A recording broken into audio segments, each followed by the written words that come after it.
The Wonderful Wizard of Oz by L. Frank Baum. Introduction. Folklore, legends, myths, and fairy tales have followed childhood through the ages, for every healthy youngster has a wholesome and instinctive love for stories fantastic, marvelous, and manifestly unreal. The winged fairies of Grimm and Andersen have brought more happiness to childish hearts than all other human creations. Yet the old-time fairy tale, having served for generations, may now be classed as historical in the children's library. For the time has come for a series of newer wonder tales, in which the stereotyped genie, dwarf, and fairy are eliminated, together with all the horrible and blood-curdling incidents devised by their authors to point a fearsome moral to each tale. Modern education includes morality. Therefore, the modern child seeks only entertainment in its wonder tales, and gladly dispenses with all disagreeable incident. Having this thought in mind, the story of The Wonderful Wizard of Oz was written solely to please children of today. It aspires to being a modernized fairy tale in which the wonderment and joy are retained and the heartaches and nightmares are left out.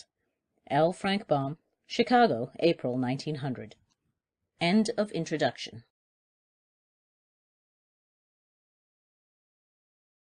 Chapter 1. The Cyclone. Dorothy lived in the midst of the great Kansas prairies with Uncle Henry, who was a farmer, and Aunt Em, who was the farmer's wife. Their house was small, for the lumber to build it had to be carried by wagon many miles.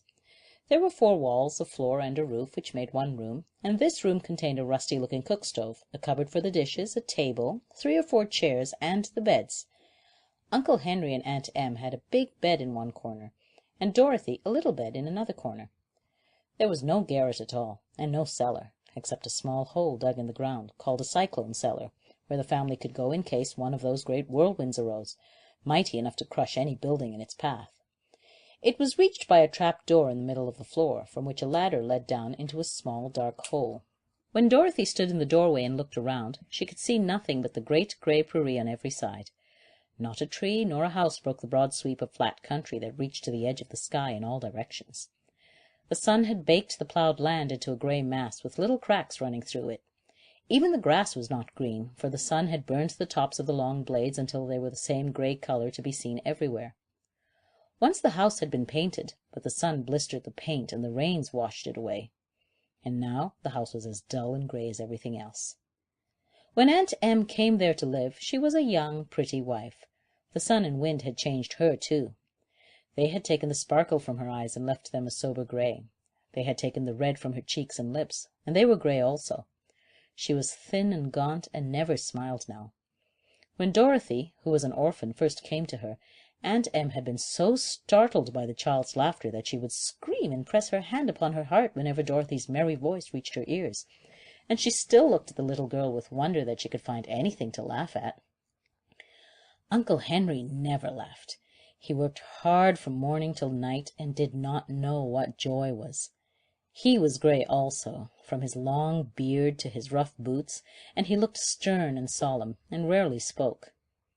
It was Toto that made Dorothy laugh, and saved her from growing as grey as her other surroundings. Toto was not grey. He was a little black dog with long silky hair and small black eyes that twinkled merrily on either side of his funny wheat nose. Toto played all the day long, and Dorothy played with him and loved him dearly. To-day, however, they were not playing. Uncle Henry sat upon the doorstep and looked anxiously at the sky, which was even greyer than usual. Dorothy stood in the door with Toto in her arms and looked at the sky too. Aunt Em was washing the dishes. From the far north they heard a low wail of the wind, and Uncle Henry and Dorothy could see where the long grass bowed in the waves before the coming storm. And now there came a sharp whistling in the air from the south, and as they turned their eyes that way they saw ripples in the grass coming from that direction also. Suddenly Uncle Henry stood up. "There's a cyclone coming, Em," he called to his wife. "I'll go look after the stock." Then he ran towards the sheds where the cows and horses were kept. Aunt Em dropped her work and came to the door. One glance told her of the danger close at hand. "Quick, Dorothy!" she screamed. "Run for the cellar!" Toto jumped out of Dorothy's arms and hid under the bed, and the girl started to get him. Aunt Em, badly frightened, threw open the trap-door in the floor and climbed down the ladder into the small dark hole. Dorothy caught Toto at last and started to follow her aunt. When she was halfway across the room, there came a great shriek from the wind, and the house shook so hard that she lost her footing and sat down suddenly upon the floor. Then a strange thing happened. The house whirled around 2 or 3 times, and rose slowly through the air. Dorothy felt as if she were going up in a balloon. The north and south winds met where the house stood, and made it the exact center of the cyclone. In the middle of a cyclone the air is generally still, but the great pressure of the wind on every side of the house raised it up higher and higher until it was at the very top of the cyclone, and there it remained and was carried miles and miles away as easily as you could carry a feather.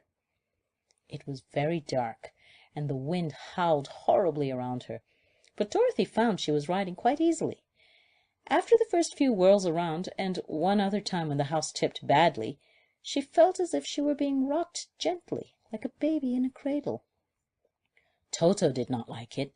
He ran about the room, now here, now there, barking loudly, but Dorothy sat quite still on the floor and waited to see what would happen. Once Toto got too near the open trap-door and fell in, and at first the little girl thought she had lost him. But soon she saw one of his ears sticking up through the hole, for the strong pressure of the air was keeping him up so that he could not fall. She crept to the hole, caught Toto by the ear, and dragged him into the room again, afterward closing the trap-door so that no more accidents could happen. Hour after hour passed away, and slowly Dorothy got over her fright, but she felt quite lonely, and the wind shrieked so loudly all about her that she nearly became deaf. At first she had wondered if she would be dashed to pieces when the house fell again, but as the hours passed and nothing terrible happened, she stopped worrying and resolved to wait calmly and see what the future would bring. At last she crawled over the swaying floor to her bed and lay down upon it, and Toto followed and lay down beside her. In spite of the swaying of the house and the wailing of the wind, Dorothy soon closed her eyes and fell fast asleep. End of Chapter 1. Recording by Minni, Greater Toronto Area. Chapter 2. The Council with the Munchkins. She was awakened by a shock, so sudden and severe that if Dorothy had not been lying on the soft bed she might have been hurt. As it was, the jar made her catch her breath and wonder what had happened, and Toto put his cold little nose into her face and whined dismally. Dorothy sat up and noticed that the house was not moving, nor was it dark, for the bright sunshine came in at the window, flooding the little room. She sprang from her bed, and with Toto at her heels ran and opened the door. The little girl gave a cry of amazement and looked about her, her eyes growing bigger and bigger at the wonderful sights she saw. The cyclone had set the house down very gently, for a cyclone, in the midst of a country of marvelous beauty. There were lovely patches of greensward all about, with stately trees bearing rich and luscious fruits. Banks of gorgeous flowers were on every hand, and birds with rare and brilliant plumage sang and fluttered in the trees and bushes. A little way off was a small brook, rushing and sparkling along between green banks, and murmuring in a voice very grateful to a little girl who had lived so long on the dry, grey prairies.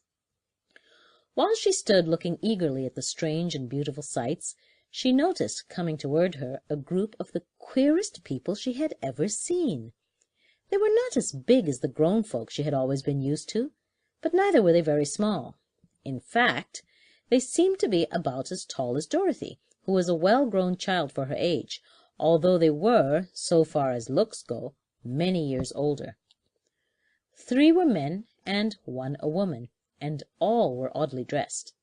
They wore round hats that rose to a small point a foot above their heads, with little bells around the brims that tinkled sweetly as they moved. The hats of the men were blue. The little woman's hat was white, and she wore a white gown that hung in pleats from her shoulders. Over it were sprinkled little stars that glistened in the sun like diamonds. The men were dressed in blue, of the same shade as their hats, and wore well-polished boots with a deep roll of blue at the tops. The men, Dorothy thought, were about as old as Uncle Henry, for 2 of them had beards, but the little woman was doubtless much older. Her face was covered with wrinkles, her hair was nearly white, and she walked rather stiffly. When these people drew near the house where Dorothy was standing in the doorway, they paused and whispered among themselves, as if afraid to come further. But the little old woman walked up to Dorothy, made a low bow, and said in a sweet voice, "You are welcome, most noble sorceress, to the land of the Munchkins. We are so grateful to you for having killed the wicked witch of the East, and for setting our people free from bondage." Dorothy listened to this speech with wonder. What could the little woman possibly mean by calling her a sorceress, and saying that she had killed the wicked witch of the East? Dorothy was an innocent, harmless little girl who had been carried by a cyclone many miles from home, and she had never killed anything in all her life. But the little woman evidently expected her to answer, so Dorothy said, with hesitation, "You are very kind, but there must be some mistake. I have not killed anything." "Your house did, anyway," replied the little old woman with a laugh. "And that's the same thing. See?" she continued, pointing to the corner of the house. "There are her 2 feet, still sticking out from under a block of wood." Dorothy looked and gave a little cry of fright. There indeed, just under the corner of the great beam the house rested on, 2 feet were sticking out, shod in silver shoes with pointed toes. "Oh dear, oh dear!" cried Dorothy, clasping her hands together in dismay. "The house must have fallen on her. Whatever shall we do?" "There is nothing to be done," said the little woman calmly. "But who was she?" asked Dorothy. "She was the wicked witch of the East, as I said," answered the little woman. "She has held all the Munchkins in bondage for many years, making them slave for her night and day. Now they are all set free, and are grateful to you for the favor." "Who are the Munchkins?" inquired Dorothy. "They are the people who live in this land of the East where the wicked witch ruled." "Are you a Munchkin?" asked Dorothy. "No, but I am their friend, though I live in the land of the North. When they saw the witch of the East was dead, the Munchkins sent a swift messenger to me, and I came at once. I am the witch of the North." "Oh, gracious!" cried Dorothy. "Are you a real witch?" "Yes, indeed," answered the little woman. "But I am a good witch, and the people love me. I am not as powerful as the wicked witch was who ruled here, or I should have set the people free myself." "But I thought all witches were wicked," said the girl, who was half frightened at facing a real witch. "Oh, no, that is a great mistake. There are only 4 witches in all the land of Oz, and 2 of them, those who live in the North and the South, are good witches. I know this is true, for I am one of them myself, and cannot be mistaken.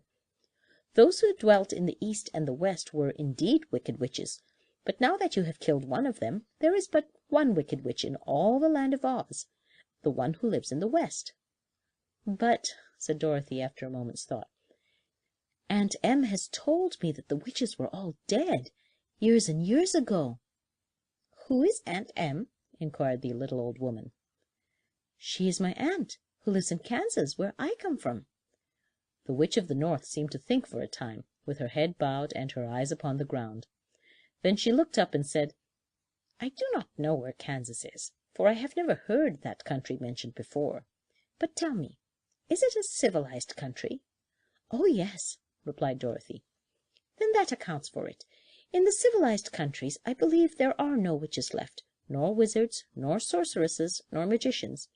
But you see, the land of Oz has never been civilized, for we are cut off from all the rest of the world. Therefore we still have witches and wizards among us." "Who are the wizards?" asked Dorothy. "Oz himself is the great wizard," answered the witch, sinking her voice to a whisper. "He is more powerful than all the rest of us together. He lives in the City of Emeralds." Dorothy was going to ask another question, but just then the Munchkins, who had been standing silently by, gave a loud shout and pointed to the corner of the house where the wicked witch had been lying. "What is it?" asked the little old woman, and looked and began to laugh. The feet of the dead witch had disappeared entirely, and nothing was left but the silver shoes. "She was so old," explained the witch of the North, "that she dried up quickly in the sun. That is the end of her. But the silver shoes are yours, and you shall have them to wear." She reached down and picked up the shoes, and after shaking the dust out of them, handed them to Dorothy. "The witch of the East was proud of those silver shoes," said one of the Munchkins, "and there is some charm connected with them. but what it is we never knew." Dorothy carried the shoes into the house and placed them on the table. Then she came out again to the Munchkins and said, "I am anxious to get back to my aunt and uncle, for I am sure they will worry about me. Can you help me find my way?" The Munchkins and the witch first looked at one another, and then at Dorothy, and then shook their heads. "At the east, not far from here," said one, "there is a great desert, and none could live to cross it." "It is the same at the south," said another, "for I have been there and seen it. The south is the country of the Quadlings." "I am told," said the third man, "that it is the same at the west, and at that country where the Winkies live is ruled by the wicked witch of the west, who would make you her slave if you passed her way." "The north is my home," said the old lady, "and at its edge is the same great desert that surrounds this land of Oz. I am afraid, my dear, you will have to live with us." Dorothy began to sob at this, for she felt lonely among all these strange people. Her tears seemed to grieve the kind-hearted Munchkins, for they immediately took out their handkerchiefs and began to weep also. As for the little old woman, she took off her cap and balanced the point on the end of her nose, while she counted 1, 2, 3 in a solemn voice. At once the cap changed to a slate, on which was written in big white chalk marks, "Let Dorothy go to the City of Emeralds." The little old woman took the slate from her nose, and having read the words on it, asked, "Is your name Dorothy, my dear?" "Yes," answered the child, looking up and drying her tears. "Then you must go to the City of Emeralds. Perhaps Oz will help you." "Where is this city?" asked Dorothy. "It is exactly in the center of the country, and is ruled by Oz, the great wizard I told you of." "Is he a good man?" inquired the girl anxiously. "He is a good wizard. Whether he is a man or not I cannot tell, for I have never seen him." "How can I get there?" asked Dorothy. "You must walk. It is a long journey, through a country that is sometimes pleasant and sometimes dark and terrible. However, I will use all the magic arts I know of to keep you from harm." "Won't you go with me?" pleaded the girl, who had begun to look upon the little old woman as her only friend. "No, I cannot do that," she replied, "but I will give you my kiss, and no one will dare injure a person who has been kissed by the Witch of the North."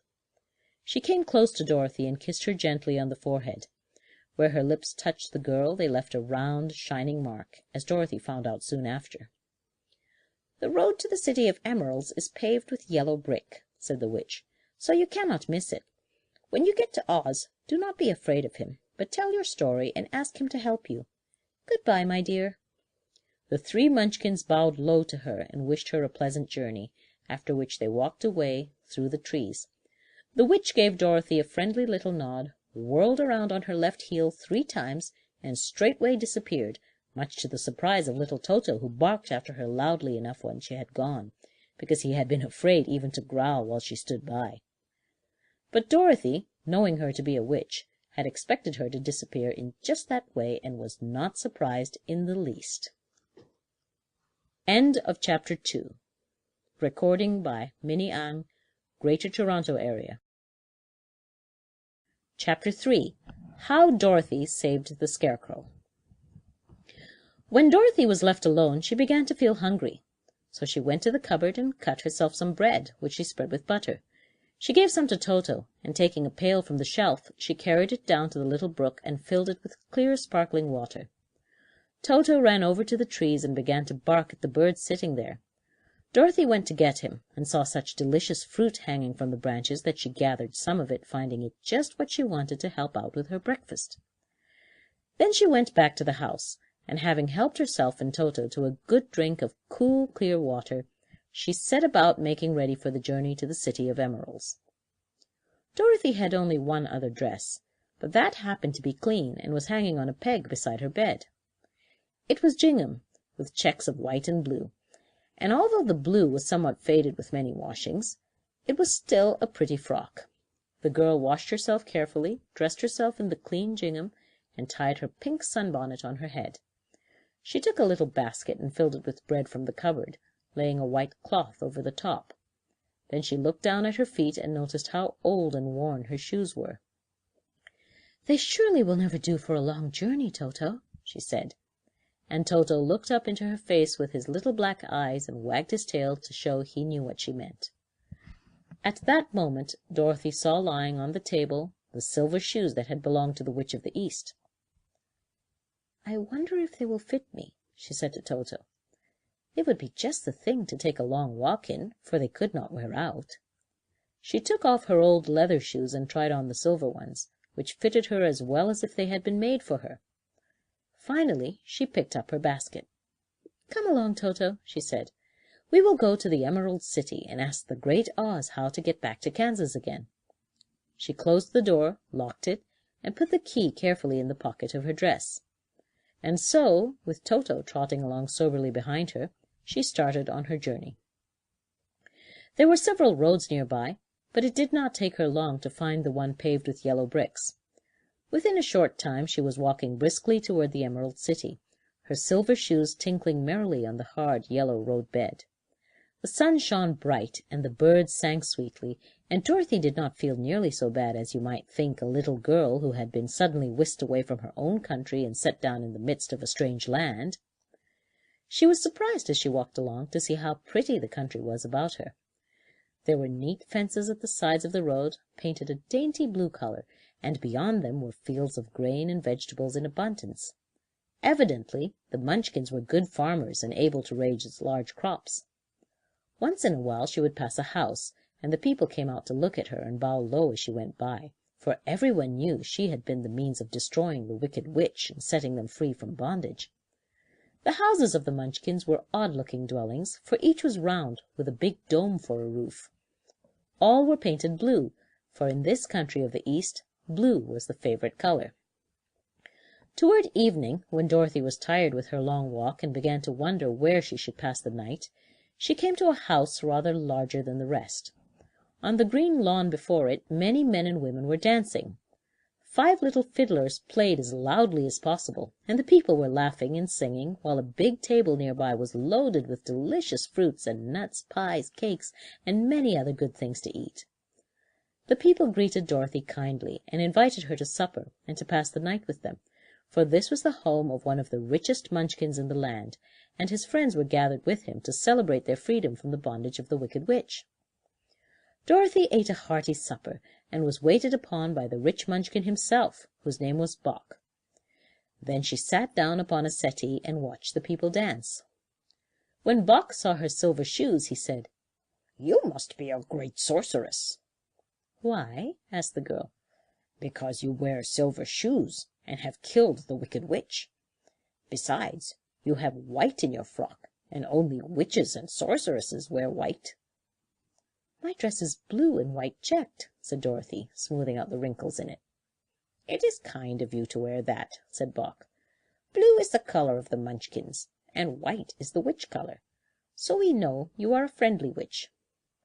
Dorothy did not know what to say to this, for all the people seemed to think her a witch, and she knew very well she was only an ordinary little girl who had come by the chance of a cyclone into a strange land.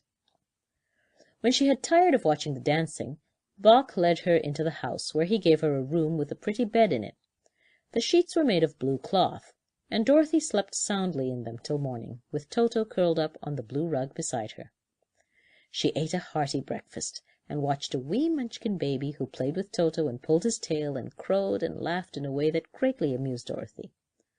Toto was a fine curiosity to all the people, for they had never seen a dog before. "How far is it to the Emerald City?" the girl asked. "I don't know," answered Bock gravely, "for I have never been there. It is better for people to keep away from Oz, unless they have business with him. But it is a long way to the Emerald City, and it will take you many days. The country here is rich and pleasant, but you must pass through rough and dangerous places before you reach the end of your journey."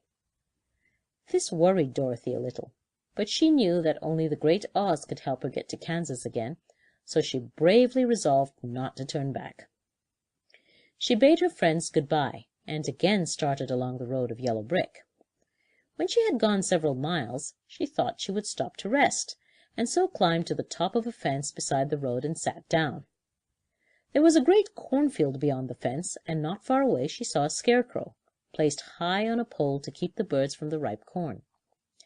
Dorothy leaned her chin upon her hand and gazed thoughtfully at the Scarecrow. Its head was a small sack stuffed with straw, with eyes, nose, and mouth painted on it to represent a face.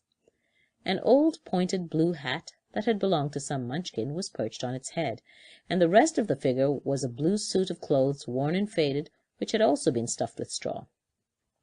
On the feet were some old boots with blue tops, such as every man wore in this country, and the figure was raised above the stalks of corn by means of a pole stuck up its back. While Dorothy was looking earnestly into the queer painted face of the Scarecrow, she was surprised to see one of the eyes slowly wink at her. She thought she must have been mistaken at first, for none of the Scarecrows in Kansas ever wink. But presently the figure nodded its head to her in a friendly way. Then she climbed down from the fence and walked up to it, while Toto ran round the pole and barked. "Good day," said the Scarecrow in a rather husky voice. "Did you speak?" asked the girl in wonder. "Certainly," answered the Scarecrow. "How do you do?" "I'm pretty well, thank you," replied Dorothy politely. "How do you do?" "I'm not feeling well," said the Scarecrow with a smile, "for it is very tedious being perched up here night and day to scare away crows." "Can't you get down?" asked Dorothy. "No, for this pole is stuck up my back. If you will please take away the pole, I shall be greatly obliged to you." Dorothy reached up both arms and lifted the figure off the pole. For being stuffed with straw, it was quite light. "Thank you very much," said the Scarecrow, when he had been set down on the ground. "I feel like a new man." Dorothy was puzzled at this, for it sounded queer to hear a stuffed man speak, and to see him bow and walk along beside her. "Who are you?" asked the Scarecrow when he had stretched himself and yawned. "And where are you going?" "My name's Dorothy," said the girl, "and I'm going to the Emerald City to ask the great Oz to send me back to Kansas." "Where is the Emerald City?" he inquired. "And who is Oz?" "Why, don't you know?" she returned in surprise. "No, indeed. I don't know anything. You see, I am stuffed, so I have no brains at all," he answered sadly. "Oh," said Dorothy, "I'm awfully sorry for you." "Do you think," he asked, "if I go to the Emerald City with you, that Oz would give me some brains?" "I cannot tell," she returned, "but you may come with me if you like. If Oz will not give you any brains, you will be no worse off than you are now." "That is true," said the Scarecrow. "You see," he continued confidentially, "I don't mind my legs and arms and body being stuffed, because I cannot get hurt. If anyone treads on my toes or sticks a pin into me, it doesn't matter, for I can't feel it. But I do not want people to call me a fool, and if my head stays stuffed with straw instead of with brains, as yours is, how am I ever to know anything?" "I understand how you feel," said the little girl, who was truly sorry for him. "If you will come with me, I'll ask Oz to do all he can for you." "Thank you," he answered gratefully. They walked back to the road. Dorothy helped him over the fence, and they started along the path of yellow brick for the Emerald City. Toto did not like this addition to the party at first. He smelled around the stuffed man as if he suspected there might be a nest of rats in the straw, and he often growled in an unfriendly way at the Scarecrow. "Don't mind Toto," said Dorothy to her new friend. "He never bites." "Oh, I'm not afraid," replied the Scarecrow. "He can't hurt the straw. Do let me carry that basket for you. I shall not mind it, for I can't get tired. I'll tell you a secret," he continued as he walked along. "There is only one thing in the world I am afraid of." "What is that?" asked Dorothy. "The Munchkin farmer who made you?" "No," answered the Scarecrow. "It's a lighted match." End of Chapter 2. Recording by Minni, Greater Toronto Area. The Road Through the Forest. After a few hours the road began to be rough, and the walking grew so difficult that the Scarecrow often stumbled over the yellow bricks, which were here very uneven. Sometimes, indeed, they were broken or missing altogether, leaving holes that Toto jumped across and Dorothy walked around. As for the Scarecrow, having no brains, he walked straight ahead, and so stepped into the holes and fell at full length on the hard bricks. It never hurt him, however, and Dorothy would pick him up and set him upon his feet again, while he joined her in laughing merrily at his own mishap. The farms were not nearly so well cared for here as they were further back. There were fewer houses and fewer fruit trees, and the further they went, the more dismal and lonesome the country became. At noon they sat down by the roadside, near a little brook, and Dorothy opened her basket and got out some bread. She offered a piece to the Scarecrow, but he refused.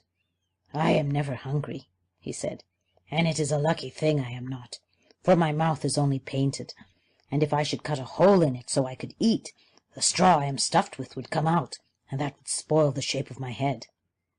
Dorothy saw at once that this was true, so she only nodded and went on eating her bread. "Tell me something about yourself and the country you came from," said the Scarecrow, when she had finished her dinner. So she told him all about Kansas and how gray everything was there, and how the cyclone had carried her to this queer land of Oz. The Scarecrow listened carefully and said, "I cannot understand why you should wish to leave this beautiful country and go back to the dry, gray place you call Kansas." "That is because you have no brains," answered the girl. "No matter how dreary and gray our homes are, we people of flesh and blood would rather live there than any other country, be it ever so beautiful. There's no place like home." The Scarecrow sighed. "Of course I cannot understand it," he said. "If your heads were stuffed with straw like mine, you would probably all live in the beautiful places, and then Kansas would have no people at all. It is fortunate for Kansas that you have brains." "Won't you tell me a story while we are resting?" asked the child. The Scarecrow looked at her reproachfully and answered, "My life has been so short that I really know nothing whatever. I was only made day before yesterday. What happened in the world before that time is all unknown to me. Luckily, when the farmer made my head, one of the first things he did was paint my ears, so that I heard what was going on. There was another Munchkin with him, and the first thing I heard was the farmer saying, 'How do you like those ears?' 'They aren't straight,' answered the other. 'Never mind,' said the farmer. 'They are ears just the same,' which were true enough. 'Now I'll make the eyes,' said the farmer. So he painted my right eye, and as soon as it was finished I found myself looking at him, and at everything around me with a great deal of curiosity, for this was my first glimpse of the world.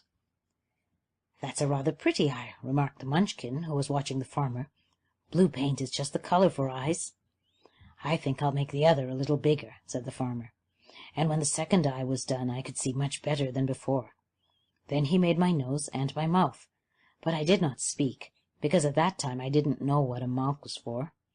I had the fun of watching them make my body and my arms and my legs, and when they fastened on my head, at last I felt very proud, for I thought I was just as good a man as anyone.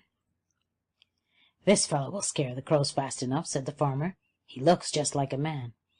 'Why, he is a man,' said the other, and I quite agreed with him. The farmer carried me under his arm to the cornfield, and set me up on a tall stick, where you found me. He and his friend soon walked away, and I left me alone. I did not like to be deserted this way, so I tried to walk after them, but my feet would not touch the ground, and I was forced to stay on that pole. It was a lonely life to lead, for I had nothing to think of, having been made such a little while before. Many crows and other birds flew into the cornfield, but as soon as they saw me they flew away again, thinking I was a Munchkin, and this pleased me and made me feel that I was quite an important person. By and by an old crow flew near me, and after looking at me carefully, he perched upon my shoulder and said, 'I wonder if that farmer thought to fool me in this clumsy manner. Any crow of sense could see that you are only stuffed with straw.' And then he hopped down at my feet and ate all the corn he wanted. The other birds, seeing that he was not harmed by me, came to eat corn too, so in a short time there was a great flock of them about me. I felt sad at this, for it showed that I was not such a good scarecrow after all. But the old crow comforted me, saying, 'If you only had brains in your head, you would be as good a man as any of them, and a better man than some of them. Brains are the only things worth having in this world, no matter whether one is a crow or a man.' and after the crows had gone I thought this over, and decided I would try hard to get some brains. By good luck you came along and pulled me off the stake, and from what you say, I'm sure the great Oz will give me brains as soon as we can get to the Emerald City." "I hope so," said Dorothy earnestly, "since you seem anxious to have them." "Oh, yes, I am anxious," returned the Scarecrow. "It is such an uncomfortable feeling to know one is a fool." "Well," said the girl, "let us go," and she handed the basket to the Scarecrow. There were no fences at all by the roadside now, and the land was rough and untilled. Toward evening they came to a great forest, where the trees grew so big and close together that their branches met over the road of yellow brick. It was almost dark under the trees, for the branches shut out the daylight, but the travelers did not stop, and went on into the forest. "If the road goes in, it must come out," said the Scarecrow, "and as the Emerald City is on the other end of the road, we must go wherever it leads us." "Anyone would know that," said Dorothy. "Certainly. That is why I know it," returned the Scarecrow. "If it required brains to figure it out, I never should have said it." After an hour or so the light faded away, and they found themselves stumbling along in the darkness. Dorothy could not see at all, but Toto could, for some dogs see very well in the dark, and the Scarecrow declared that he could see as well as by day. So she took hold of his arm and managed to get along fairly well.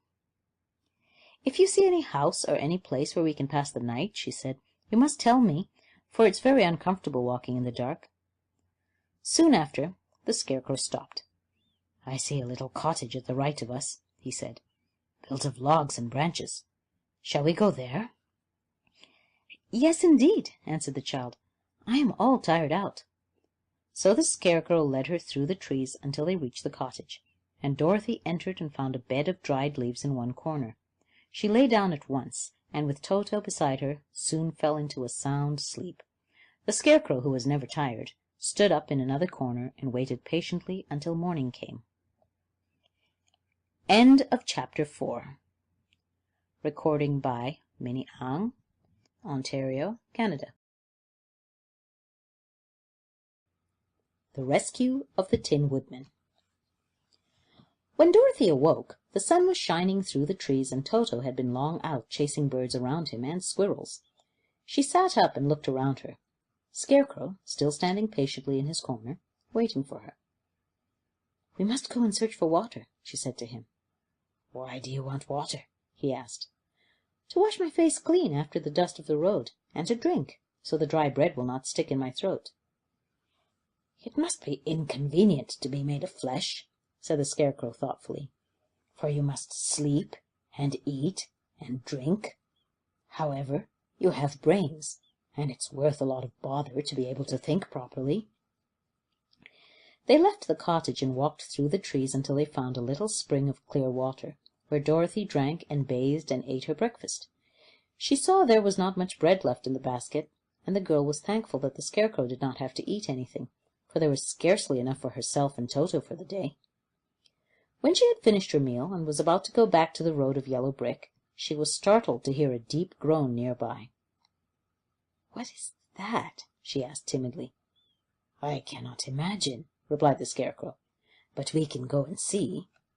Just then another groan reached their ears, and the sound seemed to come from behind them. They turned and walked through the forest a few steps, when Dorothy discovered something shining in a ray of sunshine that fell between the trees. She ran to the place and then stopped short with a little cry of surprise. One of the big trees had been partly chopped through, and standing beside it, with an uplifted axe in his hands, was a man made entirely of tin. His head and arms and legs were jointed upon his body, but he stood perfectly motionless, as if he could not stir at all. Dorothy looked at him in amazement, and so did the Scarecrow, while Toto barked sharply and made a snap at the tin legs, which hurt his teeth. "Did you groan?" asked Dorothy. "Yes," answered the Tin Man, "I did. I've been groaning for more than a year, and no one has ever heard me before or come to help me." "What can I do for you?" she inquired softly, for she was moved by the sad voice in which the man spoke. "Get an oil can and oil my joints," he answered.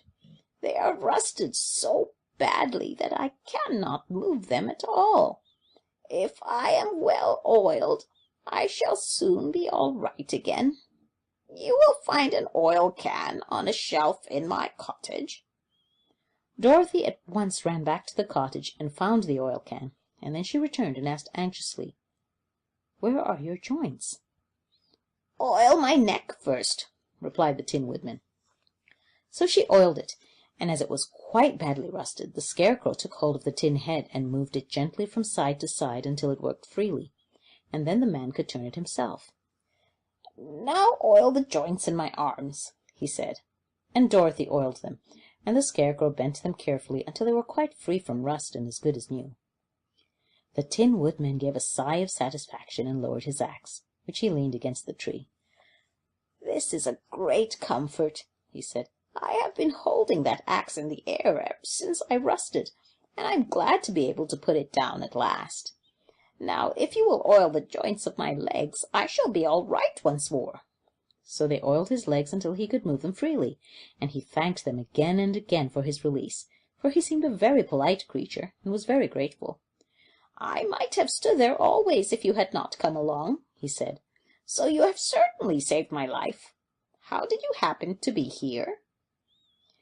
"We are on our way to the Emerald City to see the Great Oz," she answered, "and we stopped at your cottage to pass the night."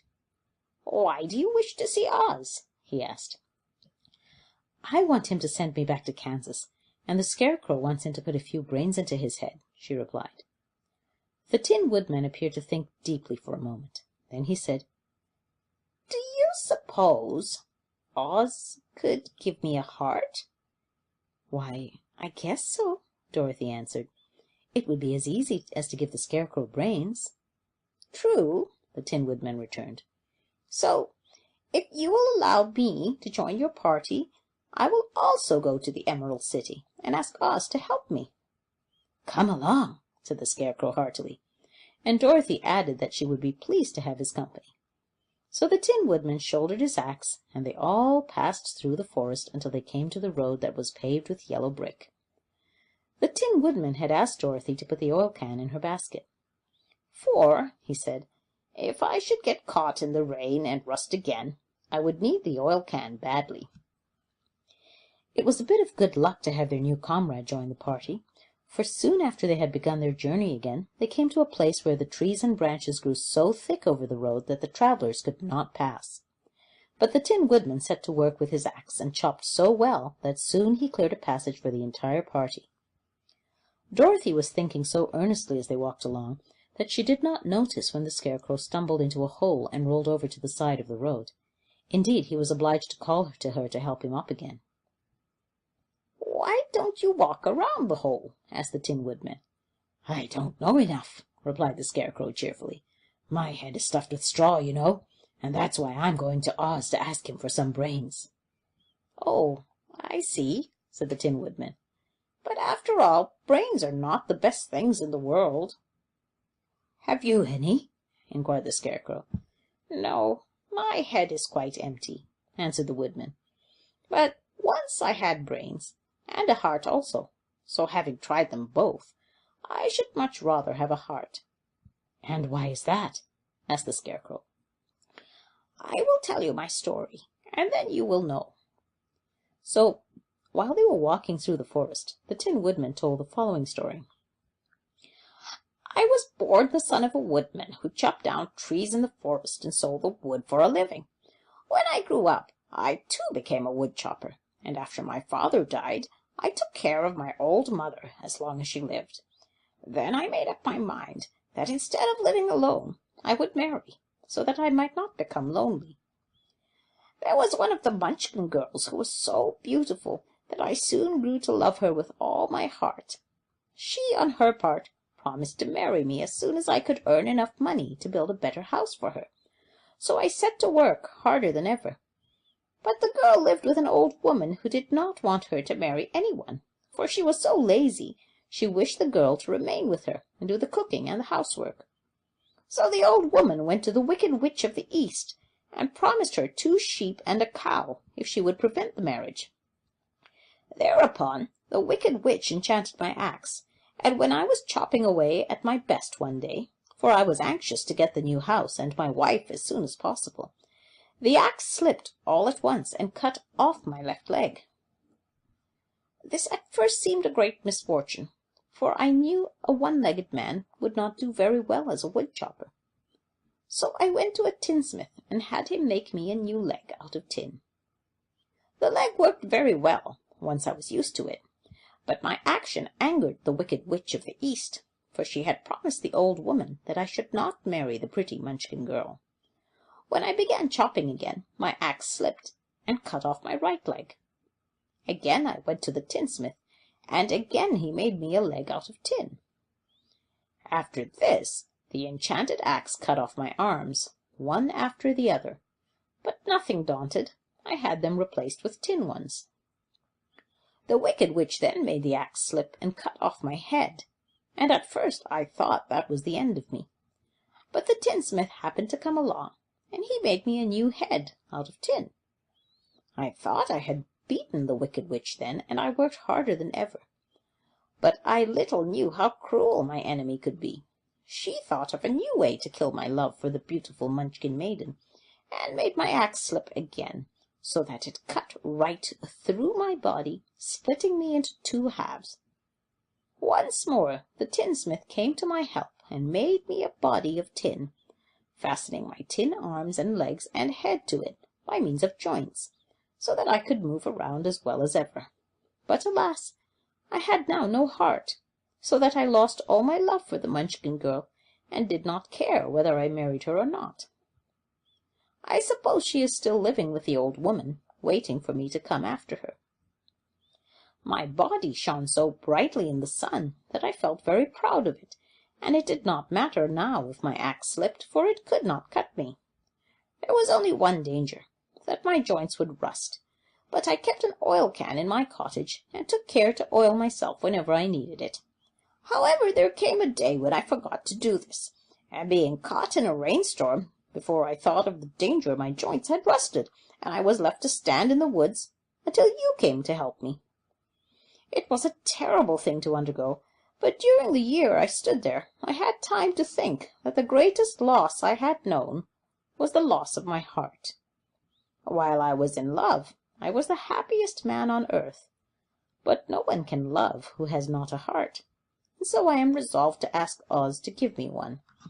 If he does, I will go back to the Munchkin maiden and marry her. Both Dorothy and the Scarecrow had been greatly interested in the story of the Tin Woodman, and now they knew why he was so anxious to get a new heart. "All the same," said the Scarecrow, "I shall ask for brains instead of a heart, for a fool would not know what to do with a heart if he had one." "I shall take the heart," returned the Tin Woodman, "for brains do not make one happy, and happiness is the best thing in the world."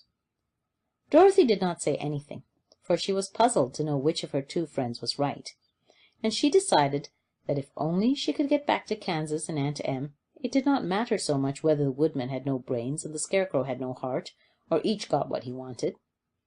What worried her most was that the bread was nearly gone, and another meal for herself and Toto would empty the basket.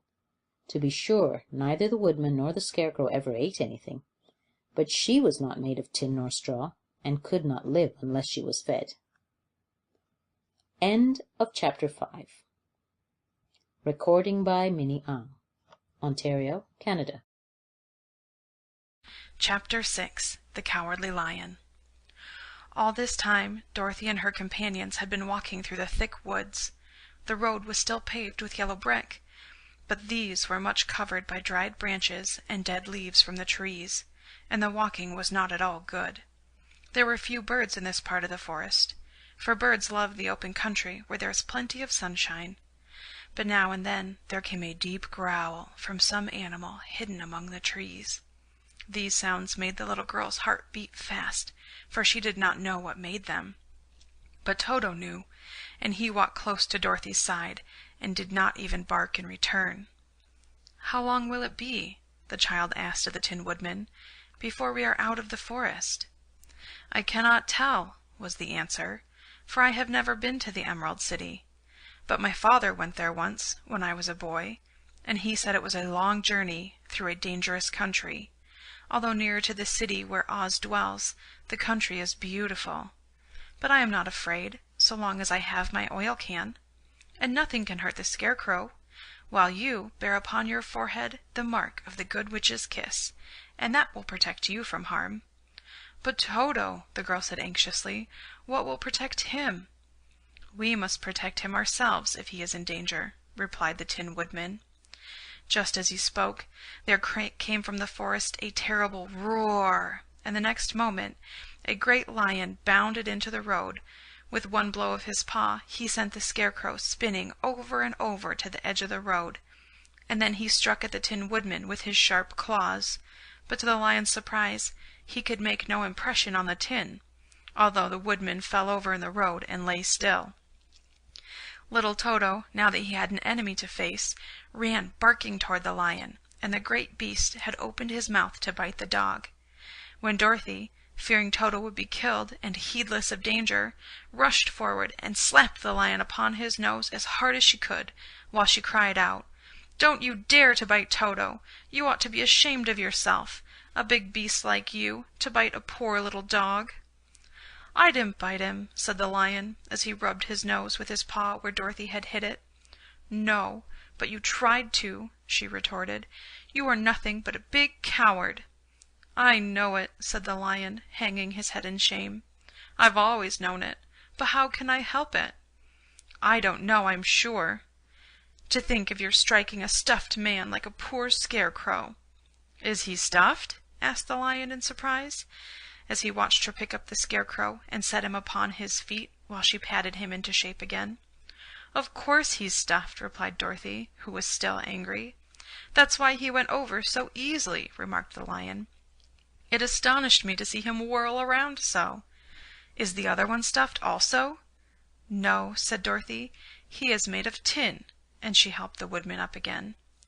"That's why he nearly blunted my claws," said the lion. "When they scratched against the tin, it made a cold shiver run down my back." "What is that little animal you are so tender of?" "He is my dog, Toto," answered Dorothy. "Is he made of tin, or stuffed?" asked the lion. "Neither. He's a meat dog," said the girl. "Oh, a curious animal, and seems remarkably small, now that I look at him. No one would think of biting such a little thing, except a coward like me," continued the lion sadly. "What makes you a coward?" said Dorothy, looking at the great beast in wonder, for he was as big as a small horse. "It's a mystery," replied the lion. "I suppose I was born that way. All the other animals in the forest naturally expect me to be brave, for the lion is everywhere thought to be the king of beasts. I learned that if I roared very loudly, every living thing was frightened and got out of my way. Whenever I've met a man, I've been awfully scared, but I just roared at him, and he has always run away as fast as he could. If the elephants and the tigers and the bears had ever tried to fight me, I should have run myself. I'm such a coward. But just as soon as they hear me roar, they all try to get away from me, and of course I let them go." "But that isn't right. The king of beasts shouldn't be a coward," said the Scarecrow. "I know it," returned the lion, wiping a tear from his eye with the tip of his tail. "It is my great sorrow, and makes my life very unhappy. But whenever there is danger, my heart begins to beat fast."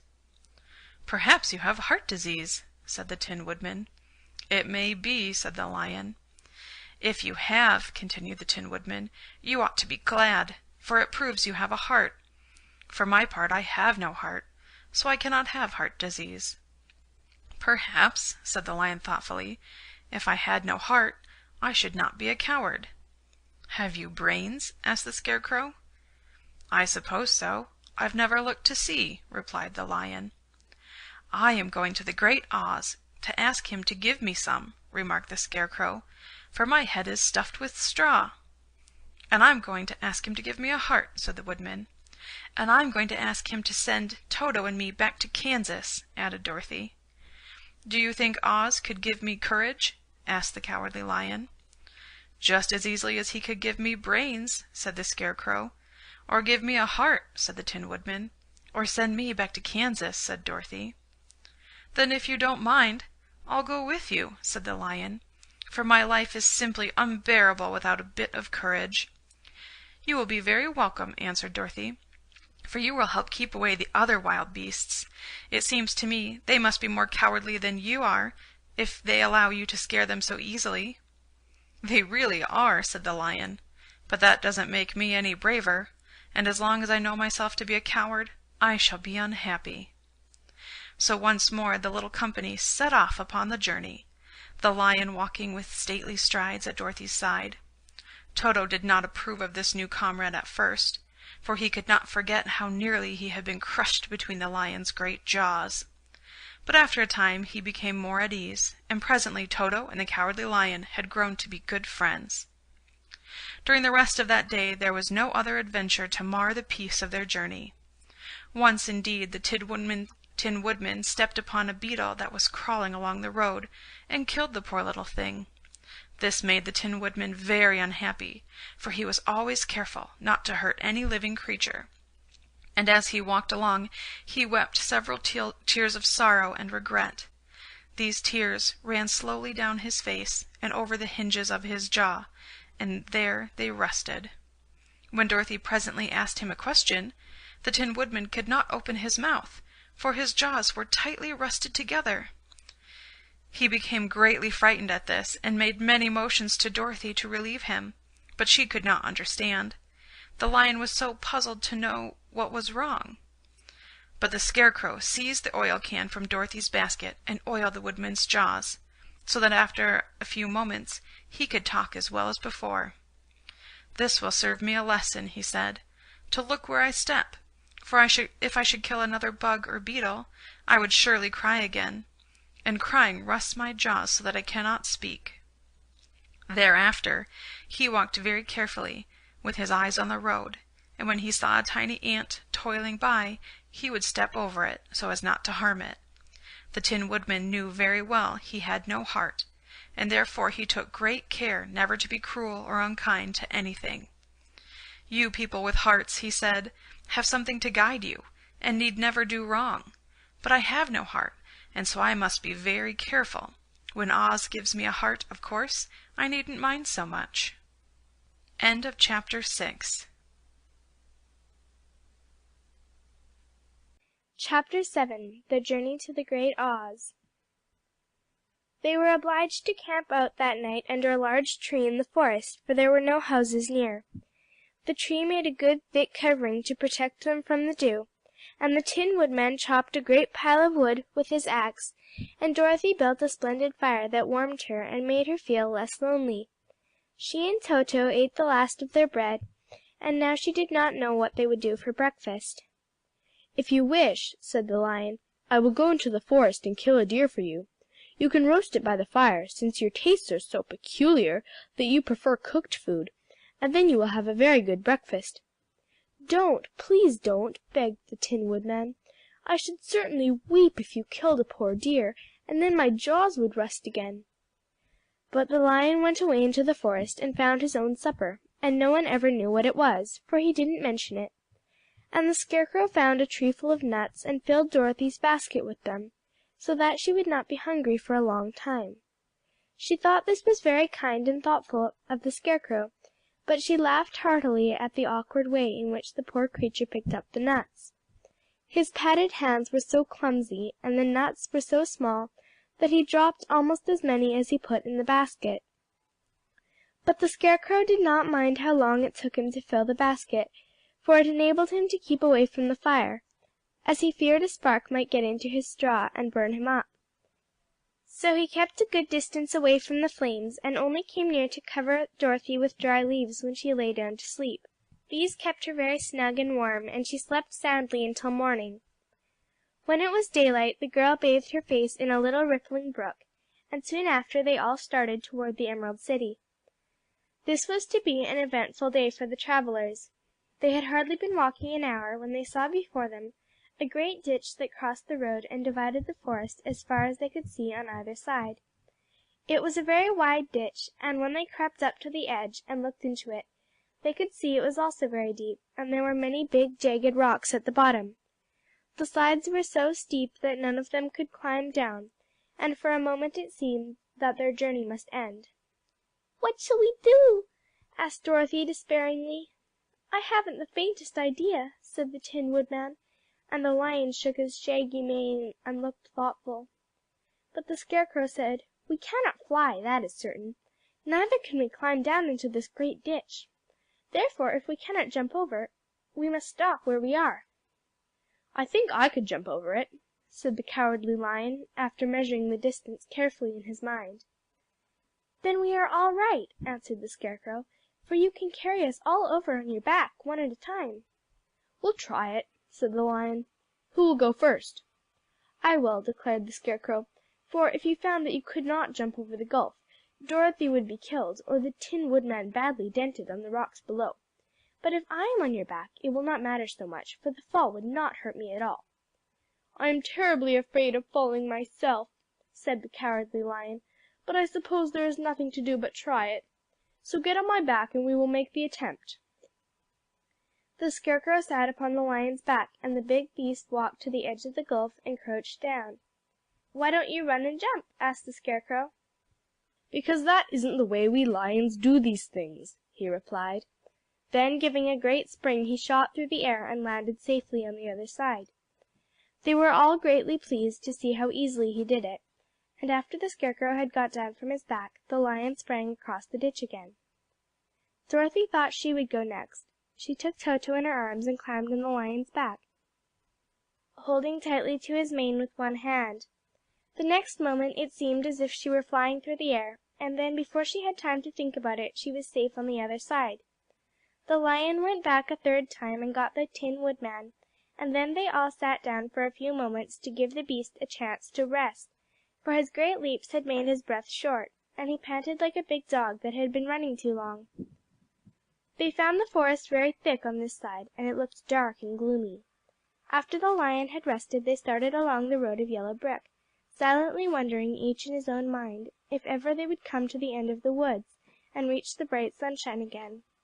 To add to their discomfort, they soon heard strange noises in the depths of the forest, and the Lion whispered to them that it was in this part of the country that the Kalidas lived.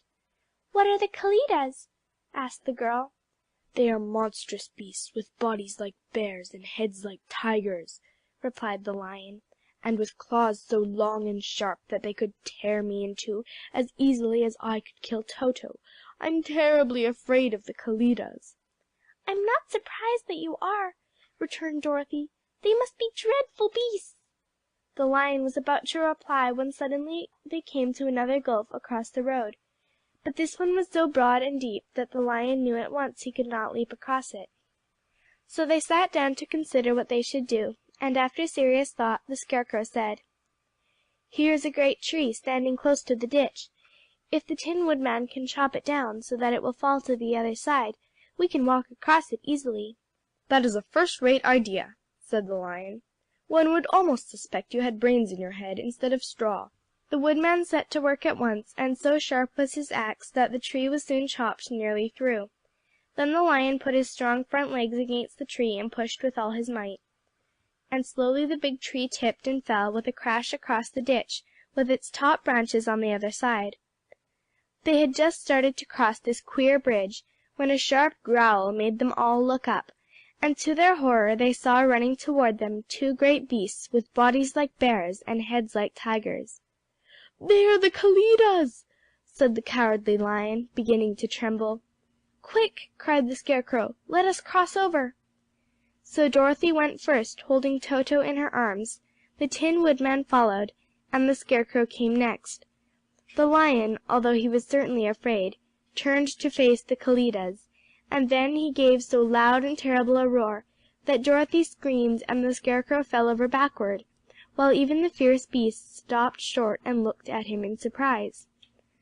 But seeing they were bigger than the Lion, and remembering that there were two of them and only one of him, the Kalidas again rushed forward, and the Lion crossed over the tree and turned to see what they would do next. Without stopping an instant, the fierce beasts also began to cross the tree, and the Lion said to Dorothy, "We are lost, for they will surely tear us to pieces with their sharp claws. But stand close behind me, and I will fight them as long as I am alive." "Wait a minute," called the Scarecrow. He had been thinking what was best to be done, and now he asked the Woodman to chop away at the end of the tree that rested on their side of the ditch. The Tin Woodman began to use his axe at once, and just as the two Kalidas were nearly across, the tree fell with a crash into the gulf, carrying the ugly, snarling brutes with it, and both were dashed to pieces on the sharp rocks at the bottom. "Well," said the Cowardly Lion, drawing a long breath of relief, "I see we are going to live a little while longer, and I am glad of it, for it must be a very uncomfortable thing not to be alive. Those creatures frightened me so badly that my heart is beating yet." "Ah," said the Tin Woodman sadly, "I wish I had a heart to beat." This adventure made the travelers more anxious than ever to get out of the forest, and they walked so fast that Dorothy became tired, and had to ride on the Lion's back. To their great joy the trees became thinner the farther they advanced, and in the afternoon they suddenly came upon a broad river, flowing swiftly just before them. On the other side of the water they could see the road of yellow brick running through a beautiful country, with green meadows dotted with bright flowers, and all the road bordered with trees hanging full of delicious fruits. They were greatly pleased to see this delightful country before them. "How shall we cross the river?" asked Dorothy. "That is easily done," replied the Scarecrow. "The Tin Woodman must build us a raft, so we can float to the other side." So the Woodman took his axe and began to chop down small trees to make a raft, and while he was busy at this the Scarecrow found on the river bank a tree full of fine fruit. This pleased Dorothy, who had eaten nothing but nuts all day, and she made a hearty meal of the ripe fruit. But it takes time to make a raft, even when one is industrious and untiring as the Tin Woodman, and when night came the work was not done. So they found a cozy place under the trees where they slept well until the morning, and Dorothy dreamed of the Emerald City, and of the good Wizard Oz, who would soon send her back to her own home again. End of Chapter 7. Chapter 8. The Deadly Poppy Field. Our little party of travelers awakened the next morning, refreshed and full of hope, and Dorothy breakfasted like a princess off peaches and plums from the trees beside the river. Behind them was the dark forest they had passed safely through, although they had suffered many discouragements, but before them was a lovely sunny country that seemed to beckon them on to the Emerald City. To be sure, the broad river now cut them off from this beautiful land. But the raft was nearly done, and after the Tin Woodman had cut a few more logs and fastened them together with wooden pins, they were ready to start. Dorothy sat down in the middle of the raft and held Toto in her arms. When the Cowardly Lion stepped upon the raft, it tipped badly, for he was big and heavy, but the Scarecrow and the Tin Woodman stood upon the other end to steady it, and they had long poles in their hands to push the raft through the water. They got along quite well at first, but when they reached the middle of the river the swift current swept the raft downstream, farther and farther away from the road of yellow brick, and the water grew so deep that the long poles would not touch the bottom. "This is bad," said the Tin Woodman, "for if we cannot get to the land we shall be carried into the country of the Wicked Witch of the West, and she will enchant us and make us her slaves." "And then I should get no brains," said the Scarecrow. "And I should get no courage," said the Cowardly Lion. "And I should get no heart," said the Tin Woodman. "And I should never get back to Kansas," said Dorothy. "We must certainly get to the Emerald City if we can," the Scarecrow continued, and he pushed so hard on his long pole that it stuck fast in the mud at the bottom of the river. Then, before he could pull it out again, or let go, the raft was swept away, and the poor Scarecrow was left clinging to the pole in the middle of the river. "Good-bye!" he called after them, and they were very sorry to leave him. Indeed, the Tin Woodman began to cry, but fortunately remembered that he might rust, and so dried his tears on Dorothy's apron. Of course, this was a bad thing for the Scarecrow. "I am now worse off than when I first met Dorothy," he thought. "Then I was stuck on a pole in a cornfield, where I could make believe scare the crows, at any rate. But surely there was no use for a Scarecrow stuck on a pole in the middle of a river. I'm afraid I shall never have any brains after all." Down the stream the raft floated, and the poor Scarecrow was left far behind. Then the Lion said, "Something must be done to save us. I think I can swim to the shore and pull the raft after me, if you will only hold fast to the tip of my tail." So he sprang into the water, and the Tin Woodman caught fast hold of his tail. Then the Lion began to swim with all his might toward the shore. It was hard work, although he was so big, but by and by they were drawn out of the current, and then Dorothy took the Tin Woodman's long pole and helped push the raft to the land. They were all tired out when they reached the shore at last, and stepped off upon the pretty green grass, and they also knew that the stream had carried them a long way past the road of yellow brick that led to the Emerald City. "What shall we do now?" asked the Tin Woodman, as the Lion lay down on the grass to let the sun dry him. "We must get back to the road in some way," said Dorothy. "The best plan will be to walk along the river bank until we come to the road again," remarked the Lion. So, when they were rested, Dorothy picked up her basket, and they started along the grassy bank to the road from which the river had carried them.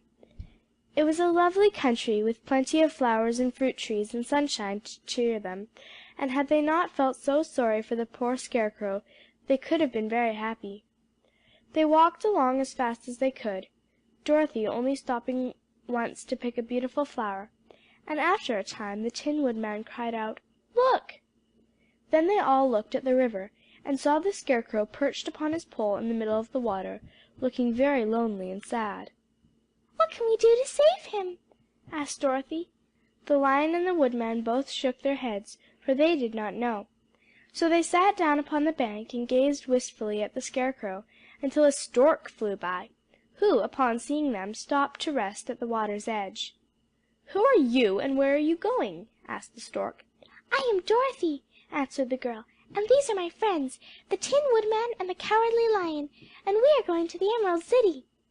"This isn't the road," said the Stork, as she twisted her long neck and looked sharply at the queer party. "I know it," returned Dorothy, "but we have lost the Scarecrow, and are wondering how we shall get him again." "Where is he?" asked the Stork. "Over there in the river," answered the little girl. "If he wasn't so big and heavy, I would get him for you," remarked the Stork. "He isn't heavy a bit," said Dorothy eagerly, "for he is stuffed with straw, and if you will bring him back to us, we shall thank you ever and ever so much." "Well, I'll try," said the Stork, "but if I find he is too heavy to carry, I shall have to drop him in the river again." So the big bird flew into the air and over the water, till she came to where the Scarecrow was perched upon his pole. Then the Stork, with her two great claws, grabbed the Scarecrow by the arm, and carried him up into the air and back to the bank, where Dorothy and the Lion and the Tin Woodman and Toto were sitting. When the Scarecrow found himself among his friends again, he was so happy that he hugged them all, even the Lion and Toto, and as they walked along he sang "Toldy-ridey-o" at every step, he felt so gay. "I was afraid I should have to stay in the river forever," he said, "but the kind Stork saved me, and if I ever get any brains I shall find the Stork again and do her some kindness in return." "That's all right," said the Stork, who was flying along beside them. "I always like to help anyone in trouble. But I must go now, for my babies are waiting in the nest for me. I hope you will find the Emerald City, and that Oz will help you." "Thank you," replied Dorothy, and then the kind Stork flew into the air and was soon out of sight. They walked along listening to the singing of the brightly colored birds, and looking at the lovely flowers which now became so thick that the ground was carpeted with them. They were big yellow and white and blue and purple blossoms, besides great clusters of scarlet poppies, which were so brilliant in color they almost dazzled Dorothy's eyes. "Aren't they beautiful?" the girl asked, as she breathed in the spicy scent of the bright flowers. "I suppose so," answered the Scarecrow. "When I have brains I shall probably like them better." "If only I had a heart I should love them," added the Tin Woodman. "I always did like flowers," said the Lion. "They seem so helpless and frail, but there are none in the forest so bright as these." They now came upon more and more of the big scarlet poppies, and fewer of the other flowers, and soon they found themselves in the midst of a great meadow of poppies. Now it is well known that when there are many of these flowers together, Their odor is so powerful that anyone who breathes it falls asleep, and if the sleeper is not carried away from the scent of the flowers, he sleeps on forever.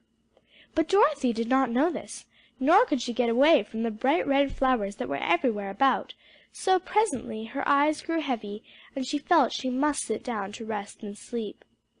But the Tin Woodman would not let her do this. "We must hurry and get back to the road of Yellow Brick before dark," he said, and the Scarecrow agreed with him. So they kept walking until Dorothy could stand no longer. Her eyes closed in spite of herself, and she forgot where she was and fell among the poppies, fast asleep. "What shall we do?" asked the Tin Woodman. "If we leave her here she will die," said the Lion. "The smell of the flowers is killing us all. I myself can scarcely keep my eyes open, and the dog is asleep already." It was true. Toto had fallen down beside his little mistress. But the Scarecrow and the Tin Woodman, not being made of flesh, were not troubled by the scent of the flowers. "Run fast," said the Scarecrow to the Lion, "and get out of this deadly flower bed as soon as you can. We will bring the little girl with us, but if you should fall asleep you are too big to be carried." So the Lion aroused himself and bounded forward as fast as he could go. In a moment he was out of sight. "Let us make a chair with our hands and carry her," said the Scarecrow. So they picked up Toto and put the dog in Dorothy's lap, and then they made a chair with their hands for the seat, and their arms for the arms, and carried the sleeping girl between them through the flowers. On and on they walked, and it seemed that the great carpet of deadly flowers that surrounded them would never end. They followed the bend of the river, and at last came upon their friend the Lion, lying fast asleep among the poppies. The flowers had been too strong for the huge beast, and he had given up at last, and fallen only a short distance from the end of the poppy bed, where the sweet grass spread in beautiful green fields before them. "We can do nothing for him," said the Tin Woodman sadly, "for he is much too heavy to lift. We must leave him here to sleep on forever, and perhaps he will dream that he has found courage at last." "I'm sorry," said the Scarecrow. "The Lion was a very good comrade for one so cowardly. But let us go on." They carried the sleeping girl to a pretty spot beside the river, far enough from the poppy field to prevent her breathing any more of the poison of the flowers, and here they laid her gently on the soft grass and waited for the fresh breeze to waken her. End of Chapter 8. Chapter 9. The Queen of the Field Mice. "We cannot be far from the road of Yellow Brick now," remarked the Scarecrow as he stood beside the girl, "for we have come nearly as far as the river carried us away." The Tin Woodman was about to reply when he heard a low growl, and turning his head, which worked beautifully on hinges, he saw a strange beast come bounding over the grass toward them. It was, indeed, a great yellow wildcat, and the Woodman thought it must be chasing something, for its ears were lying close to its head, and its mouth was wide open, showing 2 rows of ugly teeth, while its red eyes glowed like balls of fire. As it came nearer, the Tin Woodman saw that running before the beast was a little gray field mouse, and although he had no heart, he knew it was wrong for the wildcat to try to kill such a pretty, harmless creature. So the Woodman raised his axe, and as the wildcat ran by, he gave it a quick blow that cut the beast's head clean off from its body, and it rolled over at his feet in 2 pieces. The mouse, now that it was freed from its enemy, stopped short, and coming slowly up to the Woodman, it said in a squeaky little voice, "Oh, thank you ever so much for saving my life."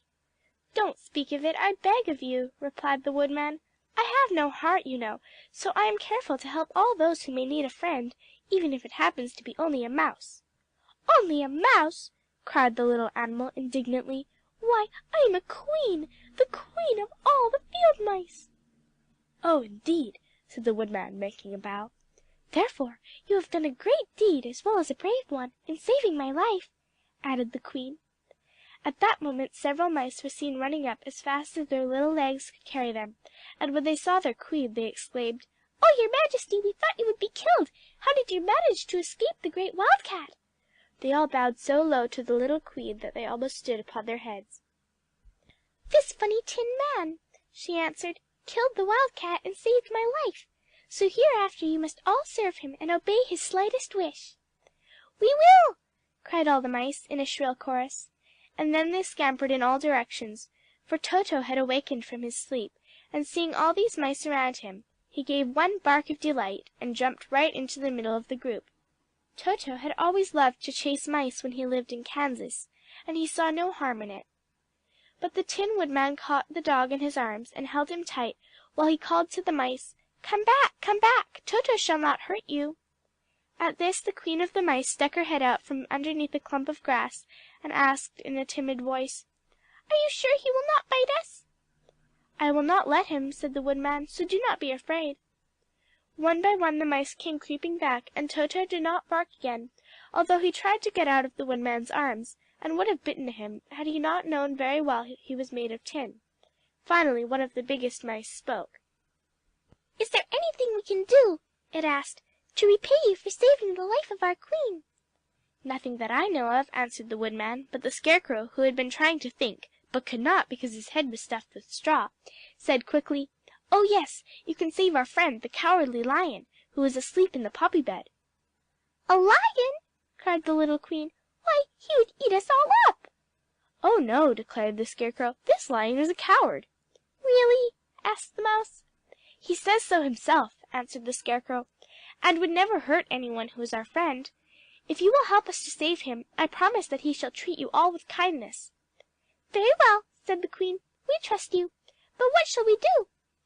"Are there many of these mice which call you Queen and are willing to obey you?" "Oh yes, there are thousands," she replied.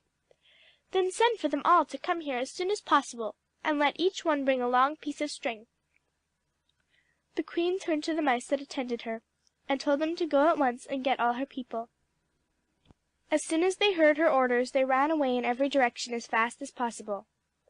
"Now," said the Scarecrow to the Tin Woodman, "you must go to those trees by the riverside and make a truck that will carry the lion." So the Woodman went at once to the trees and began to work, and he soon made a truck out of the limbs of trees, from which he chopped away all the leaves and branches. He fastened it together with wooden pegs, and made the four wheels out of short pieces of a big tree trunk. So fast and so well did he work, that by the time the mice began to arrive, the truck was all ready for them. They came from all directions, and there were thousands of them, big mice and little mice and middle-sized mice, and each one brought a piece of string in his mouth. It was about this time that Dorothy woke from her long sleep and opened her eyes.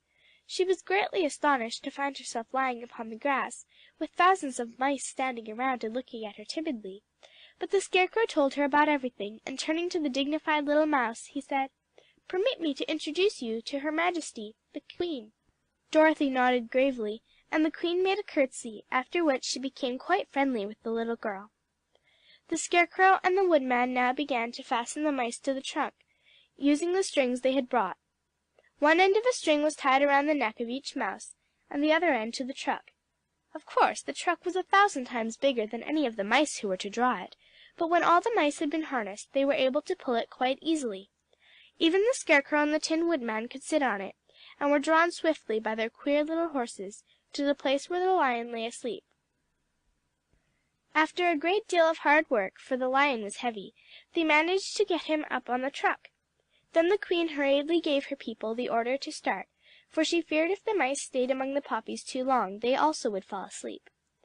At first the little creatures, many though they were, could hardly stir the heavy loaded truck, but the Woodman and the Scarecrow both pushed from behind, and they got along better. Soon they rolled the lion out of the poppy bed to the green fields, where he could breathe the sweet, fresh air again, instead of the poisonous scent of the flowers. Dorothy came to meet them and thanked the little mice warmly for saving her companion from death.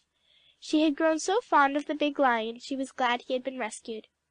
Then the mice were unharnessed from the truck and scampered away through the grass to their homes. The Queen of the Mice was last to leave. "If ever you need us again," she said, "come out into the field and call, and we shall hear you and come to your assistance. Goodbye." "Goodbye," they all answered, and away the Queen ran, while Dorothy held Toto tightly lest he should run after her and frighten her. After this they sat down beside the lion until he should awaken, and the Scarecrow brought Dorothy some fruit from a tree near by, which she ate for her dinner.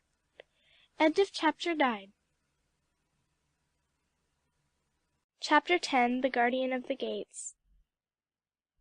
It was some time before the Cowardly Lion awakened, for he had lain among the poppies a long while breathing in their deadly fragrance, but when he did open his eyes and roll off the truck, he was very glad to find himself still alive. "I ran as fast as I could," he said, sitting down and yawning, "but the flowers were too strong for me. How did you get me out?" They then told him of the field mice, and how they had generously saved him from death, and the Cowardly Lion laughed and said, "I have always thought myself very big and terrible, yet such little things as flowers came near to killing me, and such small animals as mice have saved my life. How strange it all is! But, comrades, what shall we do now?" "We must journey on until we find the road of yellow brick again," said Dorothy, "and then we can keep on to the Emerald City."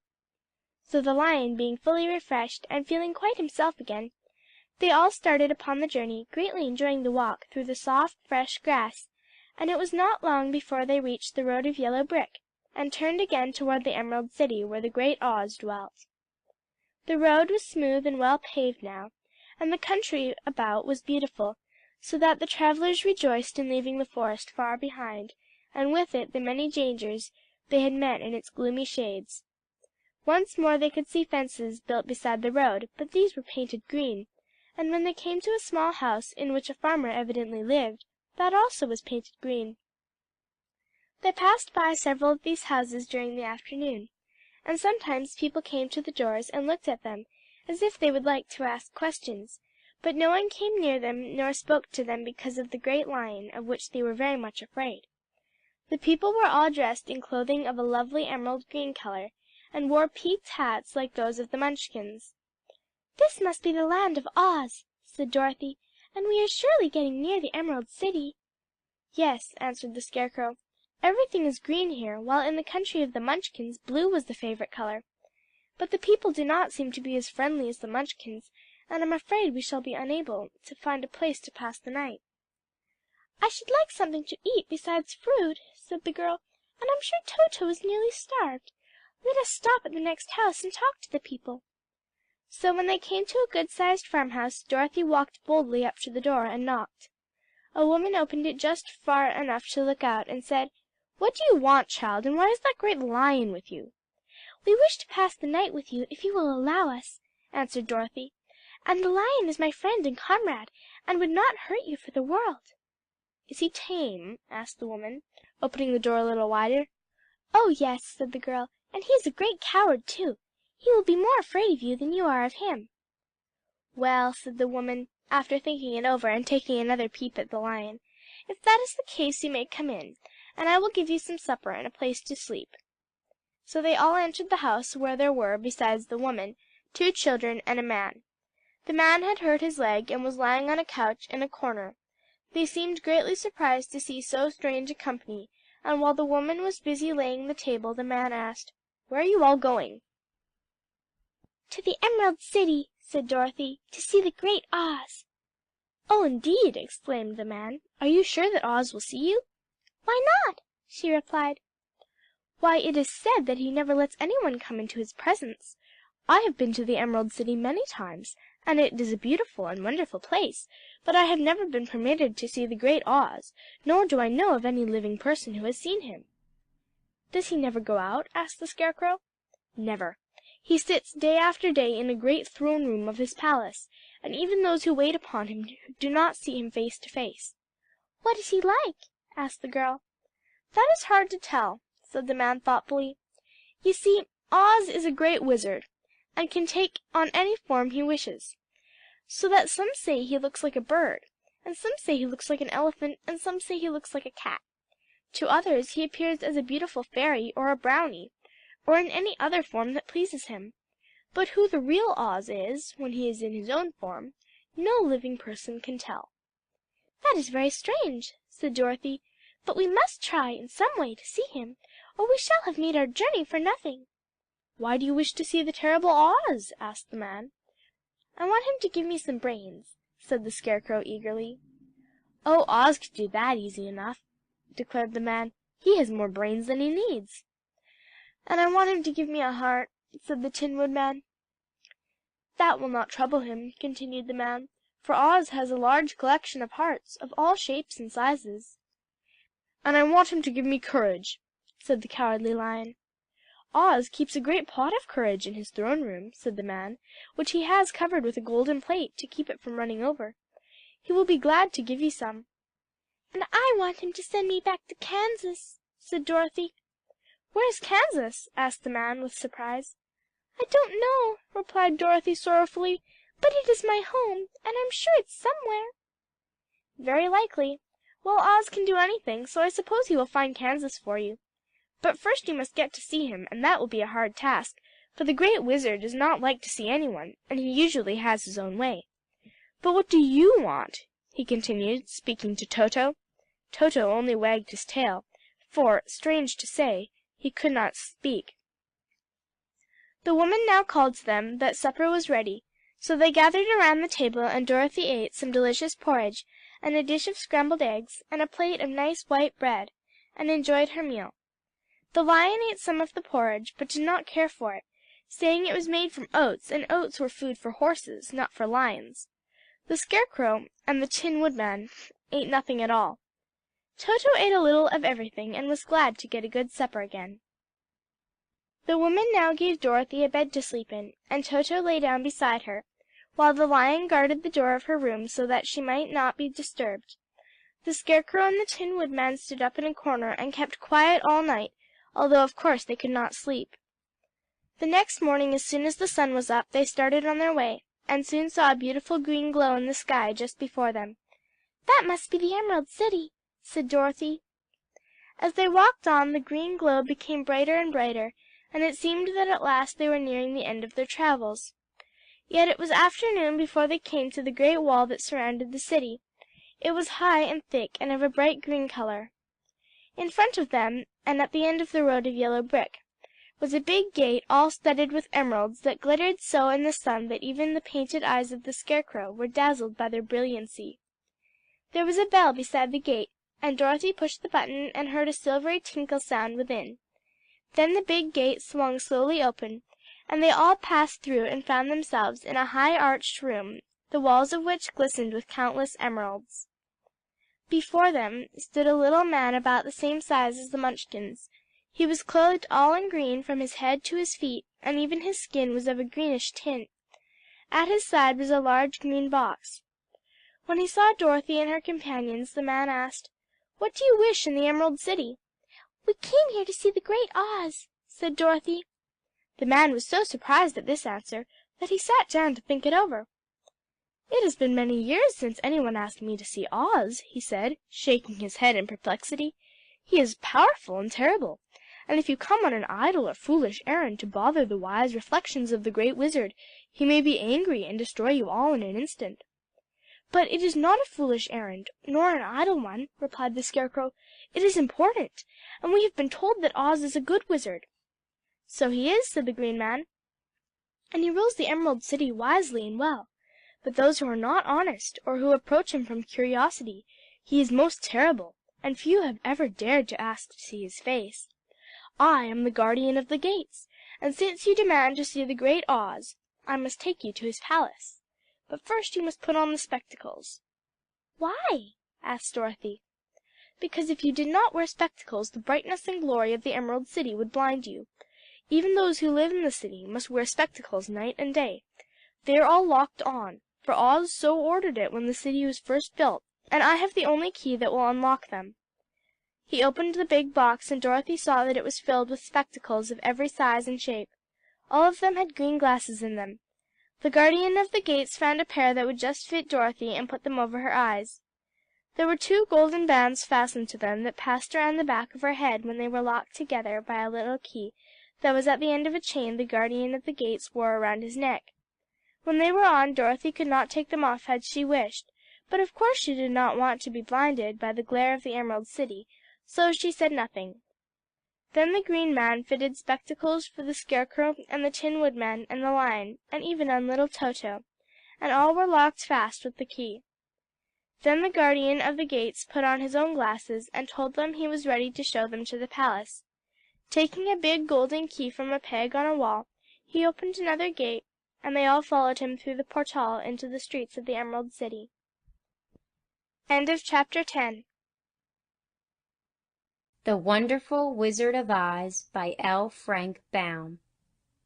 The Wonderful City of Oz. Even with eyes protected by the green spectacles, Dorothy and her friends were at first dazzled by the brilliancy of the wonderful city. The streets were lined with beautiful houses, all built of green marble and studded everywhere with sparkling emeralds. They walked over a pavement of the same green marble, and where the blocks were joined together were rolls of emeralds, set closely and glittering in the brightness of the sun. The window panes were of green glass. Even the sky above the city had a green tint, and the rays of the sun were green. There were many people, men, women, and children, walking about, and these were all dressed in green clothes and greenish skins. They looked at Dorothy and her strangely assorted company with wondering eyes, and the children all ran away and hid behind their mothers when they saw the lion. But no one spoke to them. Many shops stood in the street, and Dorothy saw that everything in them was green. Green candy and green popcorn were offered for sale, as well as green shoes, green hats, and green clothes of all sorts. At one place a man was selling green lemonade, and when the children bought it, Dorothy could see that they paid for it with green pennies. There seemed to be no horses nor animals of any kind. The men carried things around in little green carts, which they pushed before them. Everyone seemed happy and content and prosperous. The guardian of the gates led them through the streets until they came to a big building exactly in the middle of the city, which was the Palace of Oz, the Great Wizard. There was a soldier before the door, dressed in a green uniform and wearing a long green beard. "Here are strangers," said the guardian of the gates to him, and they demanded to see the Great Oz. "Step inside," answered the soldier, "and I will carry your message to him." So they passed through the palace gates, and were led into a big room with a green carpet and lovely green furniture set with emeralds. The soldier made them all wipe their feet upon a green mat before entering this room, and when they were seated, he said politely, "Please make yourself comfortable while I go to the door of the throne room and tell Oz you are here." They had to wait a long time before the soldier returned. When at last he came back, Dorothy asked, "Have you seen Oz?" "Oh, no," returned the soldier. "I have never seen him, but I spoke to him as he sat behind his screen and gave him your message. He said he will grant you an audience if you so desire, but each one of you must enter his presence alone, and he will admit but one each day. Therefore, as you must remain in this palace for several days, I will have you shown to rooms where you may rest in comfort after your journey." "Thank you," replied the girl. "That is very kind of Oz." The soldier now blew upon a green whistle, and at once a young girl dressed in a pretty green silk gown entered the room. She had lovely green hair and green eyes, and she bowed low before Dorothy as she said, "Follow me, and I will show you your room." So Dorothy said goodbye to all of her friends except Toto, and taking the dog in her arms followed the green girl through 7 passages and up 3 flights of stairs until they came to a room at the front of the palace. It was the sweetest little room in the world, with a soft, comfortable bed that had sheets of green silk and a green velvet counterpane. There was a tiny fountain in the middle of the room that shot a spray of green perfume into the air, to fall back into a beautifully carved green marble basin. Beautiful green flowers stood in the windows, and there was a shelf with a row of little green books. When Dorothy had time to open these books, she found them full of queer green pictures that made her laugh. They were so funny. In a wardrobe were many green dresses made of silk and satin and velvet, and all of them fitted Dorothy exactly. "Make yourself at home," said the green girl, "and if you wish for anything, ring a bell. Oz will send for you tomorrow." She left Dorothy alone and went back to the others. These she also led to rooms, and each one of them found himself lodged in a very pleasant part of the palace. Of course this politeness was wasted on the Scarecrow, for when he found himself alone in his room he stood stupidly in one spot, just within the doorway, to wait till morning. It would not rest him to lie down, and he could not close his eyes, so he remained all night staring at a little spider which was weaving its web in a corner of the room, just as if it were not one of the most wonderful rooms in the palace. The Tin Woodman lay down on his bed from force of habit, for he remembered when he was made of flesh, but not being able to sleep, he passed the night moving his joints up and down to make sure they kept in good working order. The Lion would have preferred a bed of dry leaves in the forest, and did not like being shut up in a room, but he had too much sense to let this worry him, so he sprang upon the bed and rolled himself up like a cat and purred himself asleep in a minute. The next morning after breakfast the Green Maiden came to fetch Dorothy, and she dressed her in one of the prettiest gowns made of green brocaded satin. Dorothy put on a green silk apron and tied a green ribbon around Toto's neck, and they started for the throne room of the great Oz. First they came to a great hall in which were many ladies and gentlemen of the court, all dressed in rich costumes. These people had nothing to do but talk to each other, but they always came to wait outside the throne room every morning, although they were never permitted to see Oz. As Dorothy entered, they looked at her curiously, and one of them whispered, "Are you really going to look upon the face of Oz the Terrible?" "Of course," answered the girl, "if he will see me." "Oh, he will see you," said the soldier who had taken her message to the Wizard, "although he does not like to have people ask to see him. Indeed, at first he was angry, and said I should send you back where you came from. Then he asked me what you looked like, and when I mentioned your silver shoes he was very much interested. At last I told him about the mark upon your forehead, and he decided he would admit you to see his presence." Just then a bell rang, and the green girl said to Dorothy, "That is the signal. You must go into the throne room alone."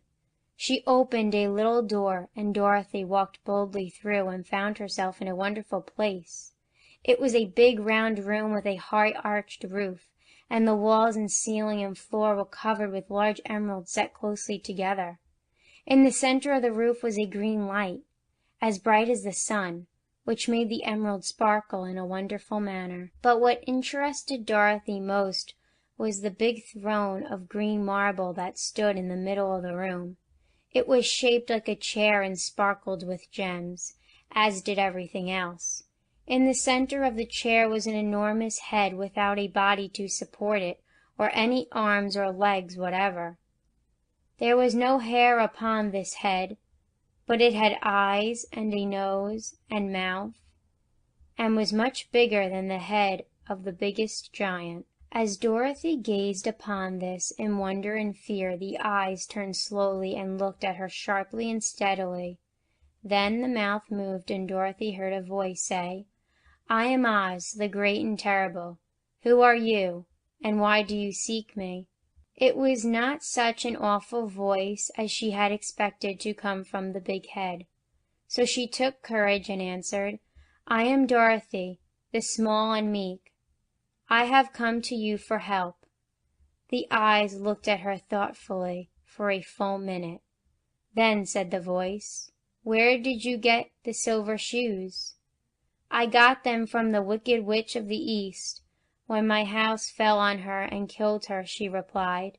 Where did you get the mark upon your forehead? Continued the voice. That is where the good witch of the north kissed me when she bade me good-bye and sent me to you, said the girl.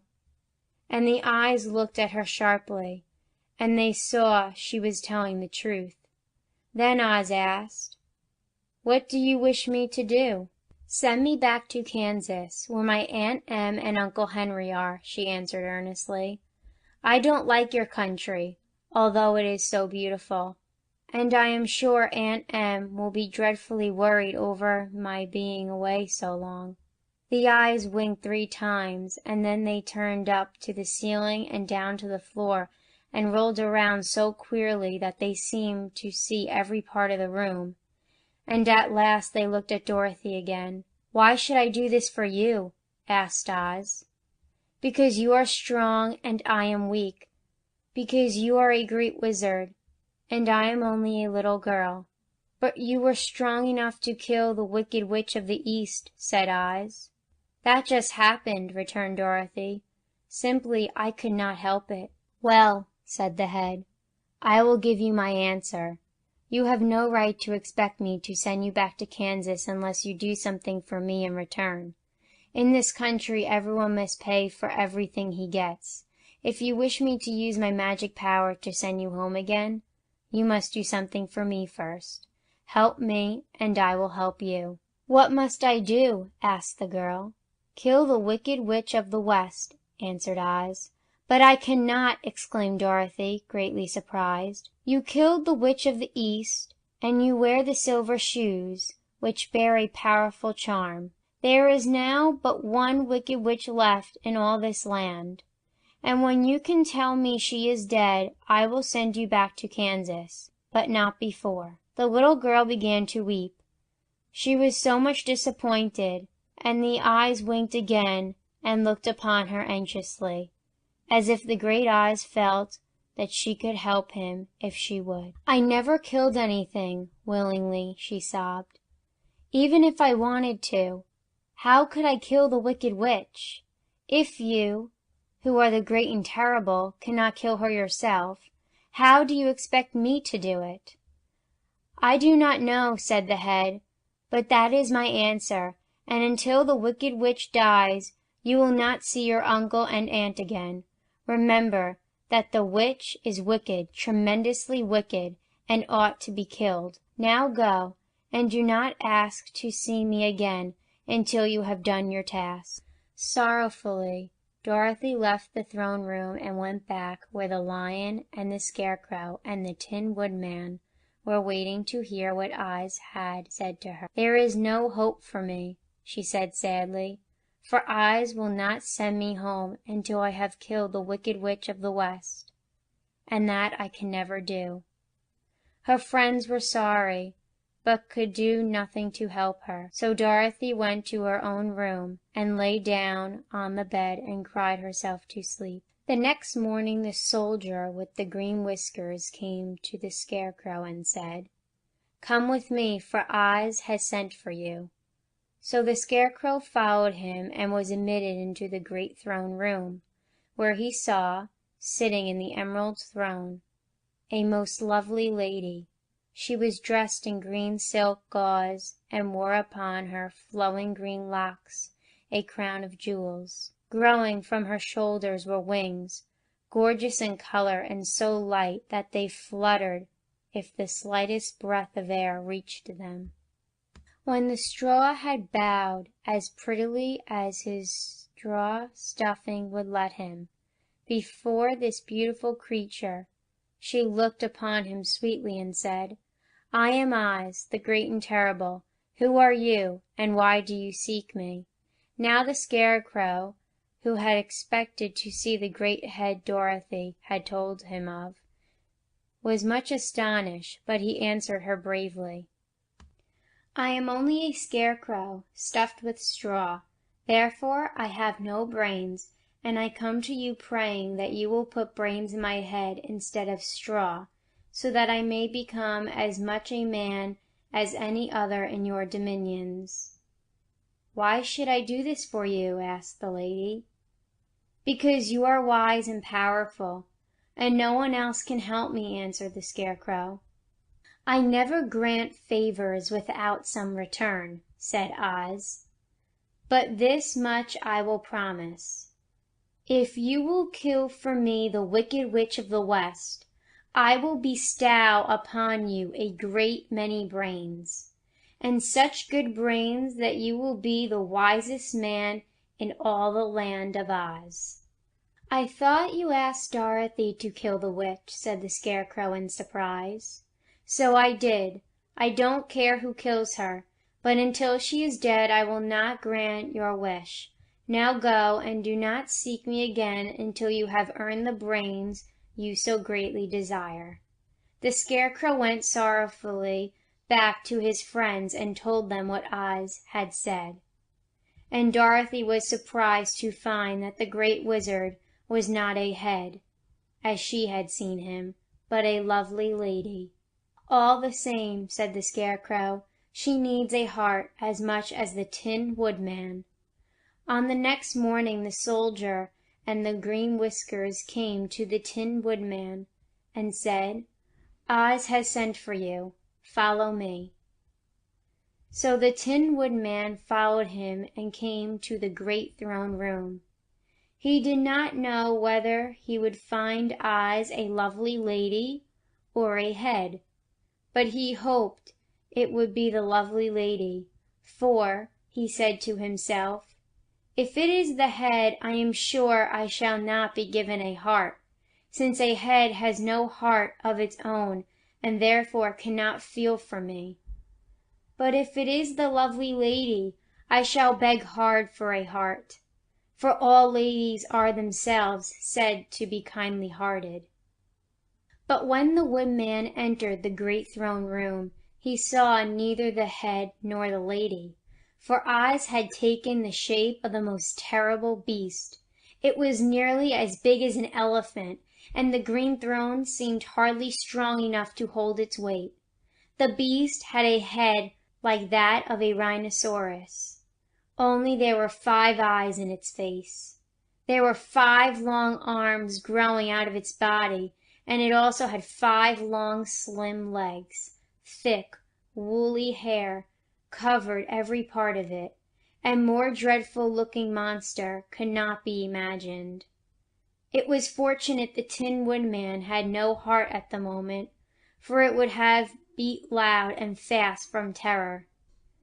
But being only tin, the Woodman was not at all afraid, although he was much disappointed. "I am Oz, the great and terrible," spoke the beast, in a voice that was one great roar. "Who are you, and why do you seek me?" "I am a woodman, and made of tin. Therefore I have no heart, and cannot love. I pray you to give me a heart, that I may be as other men are." "Why should I do this?" demanded the beast. "Because I asked it, and you alone can grant my request," answered the Woodman. Oz gave a low growl at this, but said gruffly, "If you indeed desire a heart, you must earn it." "How?" asked the Woodman. "Help Dorothy to kill the Wicked Witch of the West," replied the beast. "When the witch is dead, come to me, and I will then give you the biggest and kindest and most loving heart in all the land of Oz." So the Tin Woodman was forced to return sorrowfully to his friends and tell them of the terrible beast he had seen. They all wondered greatly at the many forms the Great Wizard could take upon himself, and the Lion said, "If he is a beast when I go to see him, I shall roar my loudest, and so frighten him that he will grant all I ask. And if he is the lovely lady, I shall pretend to spring upon her, and so compel her to do my bidding. And if he is the great head, he will be at my mercy, for I will roll his head all about the room until he promises to give us what we desire. So be of good cheer, my friends, for all will yet be well." The next morning the soldier with the green whiskers led the lion to the great throne room and bade him enter the presence of Oz. The lion at once passed through the door, and glancing around saw to his surprise that before the throne was a ball of fire, so fierce and glowing he would scarcely bear to gaze upon it. His first thought was that Oz had by accident caught on fire and was burning up. But when he tried to go nearer, the heat was so intense that it singed his whiskers, and he crept back trembling to a spot nearer the door. Then a low, quiet voice came from the ball of fire, and these were the words it spoke. "I am Oz, the great and terrible. Who are you, and why do you seek me?" And the lion answered, "I am a cowardly lion, afraid of everything. I came to you to beg that you give me courage, so that in reality I may become the king of beasts, as men call me." "Why should I give you courage?" demanded Oz. "Because of all wizards you are the greatest, and alone have power to grant my request," answered the lion. The ball of fire burned fiercely for a time, and the voice said, "Bring me proof that the wicked witch is dead, and that moment I will give you courage. But as long as the witch lives, you must remain a coward." The lion was angry at this speech, but could say nothing in reply. And while he stood silently gazing at the ball of fire, it became so furiously hot that he turned tail and rushed from the room. He was glad to find his friends waiting for him, and told them of his horrible interview with the wizard. "What shall we do now?" asked Dorothy sadly. "There is only one thing we can do," returned the lion, "and that is to go to the land of the Winkies, seek out the wicked witch, and destroy her." "But suppose we cannot?" said the girl. "Then I shall never have courage," declared the lion. "And I shall never have brains," added the Scarecrow. "And I shall never have a heart," spoke the Tin Woodman. "And I shall never see Aunt Em and Uncle Henry," said Dorothy, beginning to cry. "Be careful," cried the green girl. "The tears will fall on your green silk gown and spot it." So Dorothy dried her eyes and said, "I suppose we must try it, but I am sure I do not want to kill anybody, even to see Aunt Em again." "I will go with you, but I'm too much of a coward to kill the witch," said the lion. "I will go too," declared the Scarecrow, "but I shall not be of much help to you. I am such a fool." "I haven't the heart to harm even a witch," remarked the Tin Woodman. "But if you go, I certainly shall go with you." Therefore it was decided to start upon their journey the next morning, and the Woodman sharpened his axe on a green grindstone, and had all his joints properly oiled. The Scarecrow stuffed himself with fresh straw, and Dorothy put new paint on his eyes that he might see better. The green girl, who was very kind to them, filled Dorothy's basket with good things to eat and fastened a little bell around Toto's neck with a green ribbon. They went to bed quite early and slept soundly until daylight, when they were awakened by the crowing of a green cock that lived in the back yard of the palace, and the cackling of a hen that had laid a green egg. End of The Wonderful City of Oz. Recording by Chapter 12. The Search for the Wicked Witch. The soldier with the green whiskers led them through the streets of the Emerald City until they reached the room where the guardian of the gates lived. This officer unlocked their spectacles to put them back in his great box, and then he politely opened the gate for our friends. "Which road leads to the Wicked Witch of the West?" asked Dorothy. "There is no road," answered the guardian of the gates. "No one ever wishes to go that way." "How then are we to find her?" inquired the girl. "That will be easy," replied the man. "For when she knows you are in the country of the Winkies, she will find you and make you all her slaves." "Perhaps not," said the Scarecrow, "for we mean to destroy her." "Oh, that is different," said the guardian of the gates. "No one has ever destroyed her before, so I naturally thought she would make slaves of you, as she has of the rest. But take care, for she is wicked and fierce and may not allow you to destroy her.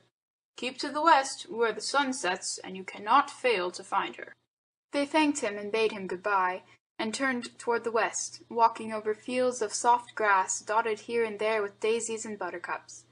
Dorothy still wore the pretty silk dress she had put on in the palace, but now, to her surprise, she found it was no longer green, but pure white. The ribbon around Toto's neck had also lost its green color, and was as white as Dorothy's dress. The Emerald City was soon left far behind. As they advanced, the ground became rougher and hillier, for there were no farms nor houses in this country of the West, and the ground was untilled. In the afternoon the sun shone hot in their faces, for there were no trees to offer them shade, so that before night Dorothy and Toto and the lion were tired, and lay down upon the grass and fell asleep, with the woodman and the Scarecrow keeping watch. Now the Wicked Witch of the West had but one eye, yet that was as powerful as a telescope and could see everywhere.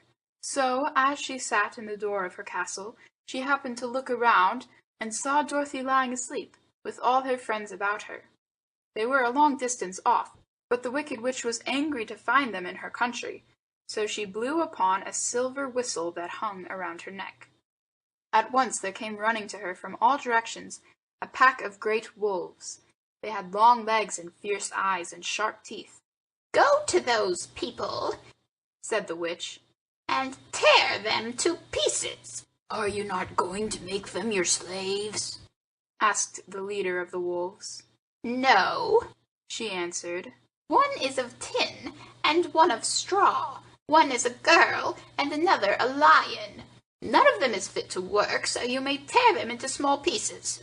"Very well," said the wolf, and he dashed away at full speed, followed by the others. It was lucky the Scarecrow and the woodman were wide awake and heard the wolves coming. "This is my fight," said the woodman. "So get behind me, and I will meet them as they come." He seized his axe, which he had made very sharp, and as the leader of the wolves came on, the Tin Man swung his arm and chopped the wolf's head from its body, so that it immediately died. As soon as he could raise his axe, another wolf came up, and he also fell under the sharp edge of the Tin Woodman's weapon. There were 40 wolves, and 40 times a wolf was killed, so that at last they all lay dead in a heap before the woodman. Then he put down his axe and sat beside the Scarecrow, who said, "It was a good fight, friend." They waited until Dorothy awoke the next morning. The little girl was quite frightened when she saw the great pile of shaggy wolves, but the Tin Woodman told her all. She thanked him for saving them, and sat down to breakfast, after which they started again upon their journey. Now this same morning the Wicked Witch came to the door of her castle, and looked out with her one eye that could see far off. She saw all her wolves lying dead, and the strangers still travelling through her country. This made her angrier than before, and she blew her silver whistle twice. Straightway a great flock of wild crows came flying toward her, enough to darken the sky. And the Wicked Witch said to the King Crow, "Fly at once to the strangers, pick out their eyes, and tear them to pieces." The wild crows flew in one great flock toward Dorothy and her companions. When the little girl saw them coming, she was afraid. But the Scarecrow said, "This is my battle, so lie down beside me and you will not be harmed."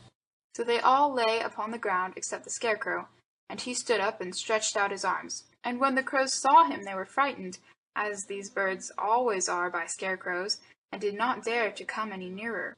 But the King Crow said, "It is only a stuffed man. I will peck his eyes out." The King Crow flew at the Scarecrow, who caught it by the head and twisted its neck until it died. And then another crow flew at him, and the Scarecrow twisted its neck also. There were 40 crows, and 40 times the Scarecrow twisted a neck, until at last all were lying dead beside him. Then he called to his companions to rise, and again they went upon their journey. When the wicked witch looked out again and saw all her crows lying in a heap, she got into a terrible rage and blew 3 times upon her silver whistle. Forthwith there was heard a great buzzing in the air, and a swarm of black bees came flying toward her. "Go to the strangers and sting them to death," commanded the witch, and the bees turned and flew rapidly until they came to where Dorothy and her friends were walking. But the woodman had seen them coming, and the Scarecrow had decided what to do. "Take out my straw and scatter it over the little girl and the dog and the lion," he said to the woodman, "and the bees cannot sting them." This the woodman did, and as Dorothy lay close beside the lion and held Toto in her arms, the straw covered them entirely. The bees came and found no one but the woodman to sting, so they flew at him and broke off all their stings against the tin, without hurting the woodman at all. And as bees cannot live when their stings are broken, that was the end of the black bees, and they lay scattered thick about the woodman like little heaps of fine coal. Then Dorothy and the lion got up, and the girl helped the Tin Woodman put the straw back into the Scarecrow again until he was as good as ever. So they started upon their journey once more. The Wicked Witch was so angry when she saw her black bees in little heaps like fine coal that she stamped her foot and tore her hair and gnashed her teeth. And then she called a dozen of her slaves, who were the Winkies, and gave them sharp spears, telling them to go to the strangers and destroy them. The Winkies were not a brave people, but they had to do as they were told, so they marched away until they came near to Dorothy. Then the lion gave a great roar and sprang towards them, and the poor Winkies were so frightened that they ran back as fast as they could. When they returned to the castle, the Wicked Witch beat them well with a strap, and sent them back to their work, after which she sat down to think what she should do next. She could not understand how all her plans to destroy these strangers had failed, but she was a powerful witch as well as a wicked one, and she soon made up her mind how to act. There was in her cupboard a golden cap, with a circle of diamonds and rubies running round it. This golden cap had a charm. Whoever owned it could call 3 times upon the winged monkeys, who would obey any order they were given. But no person could command these strange creatures more than 3 times. Twice already the Wicked Witch had used the charm of the cap. Once when she had made the Winkies her slaves and set herself to rule over their country. The winged monkeys had helped her do this. The second time was when she fought against the great Oz himself and had driven him out of the land of the West. The winged monkeys had also helped her in doing this. Only once more could she use this golden cap, for which reason she did not like to do so until all her other powers were exhausted. But now that her fierce wolves and her wild crows and her stinging bees were gone, and her slaves had been scared away by the cowardly lion, she saw there was only one way left to destroy Dorothy and her friends. So the Wicked Witch took the golden cap from her cupboard and placed it upon her head. Then she stood upon her left foot and said slowly, "Epi, peppy, cocky." Next she stood upon her right foot and said, "Hillo, holo, hello." After this she stood upon both feet and cried in a loud voice, "Zizzy, zazzy, zick." Now the charm began to work. The sky was darkened, and a low rumbling sound was heard in the air. There was a rushing of many wings, a great chattering and laughing, and the sun came out of the dark sky to show the Wicked Witch, surrounded by a crowd of monkeys, each with a pair of immense and powerful wings on its shoulders. One, much bigger than the others, seemed to be their leader. He flew close to the witch and said, "You have called us for the 3rd and last time. What do you command?" "Go to the strangers who are within thy land and destroy them all, except the lion," said the Wicked Witch. "Bring that beast to me, for I have a mind to harness him like a horse and make him work." "Your commands shall be obeyed," said the leader. Then, with a great deal of chattering and noise, the winged monkeys flew away to the place where Dorothy and her friends were walking. Some of the monkeys seized the Tin Woodman and carried him through the air until they were over a country thickly covered with sharp rocks. Here they dropped the poor woodman, who fell a great distance to the rocks, where he lay so battered and dented that he could neither move nor groan. Others of the monkeys caught the Scarecrow and with their long fingers pulled all of the straw out of his clothes and head. They made his hat and boots and clothes into a small bundle and threw it into the top branches of a tall tree. The remaining monkeys threw pieces of stout rope around the lion and wound many coils about his body and head and legs until he was unable to bite or scratch or struggle in any way. Then they lifted him up and flew away with him to the witch's castle, where he was placed in a small yard with a high iron fence around it, so that he could not escape. But Dorothy they did not harm at all. She stood with Toto in her arms, watching the sad fate of her comrades, and thinking it would soon be her turn. The leader of the winged monkeys flew up to her, his long, hairy arms stretched out and his ugly face grinning terribly. But he saw the mark of the good witch's kiss upon her forehead, and stopped short, motioning the others not to touch her. "We dare not harm this little girl," he said to them, "for she is protected by the power of good, and that is greater than the power of evil. All we can do is carry her to the castle of the wicked witch, and leave her there." So, carefully and gently, they lifted Dorothy in their arms and carried her swiftly through the air until they came to the castle, where they set her down upon the front doorstep. Then the leader said to the witch, "We have obeyed you as far as we were able. The Tin Woodman and the Scarecrow are destroyed, and the lion is tied up in your yard. The little girl we dare not harm, nor the dog she carries in her arms. Your power over our band is now ended, and you will never see us again." Then all the winged monkeys, with much laughing and chattering and noise, flew into the air and were soon out of sight. The wicked witch was both surprised and worried when she saw the mark on Dorothy's forehead, for she knew well that neither the winged monkeys nor she herself dare hurt the girl in any way. She looked down at Dorothy's feet, and seeing the silver shoes, began to tremble with fear, for she knew what a powerful charm belonged to them. At first the witch was tempted to run away from Dorothy, but she happened to look into the child's eyes and saw how simple the soul behind them was, and that the little girl did not know of the wonderful power the silver shoes gave her. So the wicked witch laughed to herself and thought, "I can still make her my slave, for she does not know how to use her power." Then she said to Dorothy, harshly and severely, "Come with me, and see that you mind everything I tell you, for if you do not, I will make an end of you, as I did of the Tin Woodman and the Scarecrow." Dorothy followed her through many of the beautiful rooms in her castle, until they came to the kitchen, where the witch bade her clean the pots and kettles and sweep the floor and keep the fire fed with wood. Dorothy went to work meekly, with her mind made up to work as hard as she could, for she was glad the wicked witch had decided not to kill her. With Dorothy hard at work, the witch thought she would go into the courtyard and harness the Cowardly Lion like a horse. It would amuse her, she was sure, to make him draw her chariot whenever she wished to go to drive. But as she opened the gate, the lion gave a loud roar and bounded at her so fiercely that the witch was afraid and ran out and shut the gate again. "If I cannot harness you," said the witch to the lion, speaking through the bars of the gate, "I can starve you. You shall have nothing to eat until you do as I wish." So after that she took no food to the imprisoned lion, but every day she came to the gate at noon and asked, "Are you ready to be harnessed like a horse?" And the lion would answer, "No. If you come in this yard, I will bite you." The reason the lion did not have to do as the witch wished was that every night, while the woman was asleep, Dorothy carried him food from the cupboard.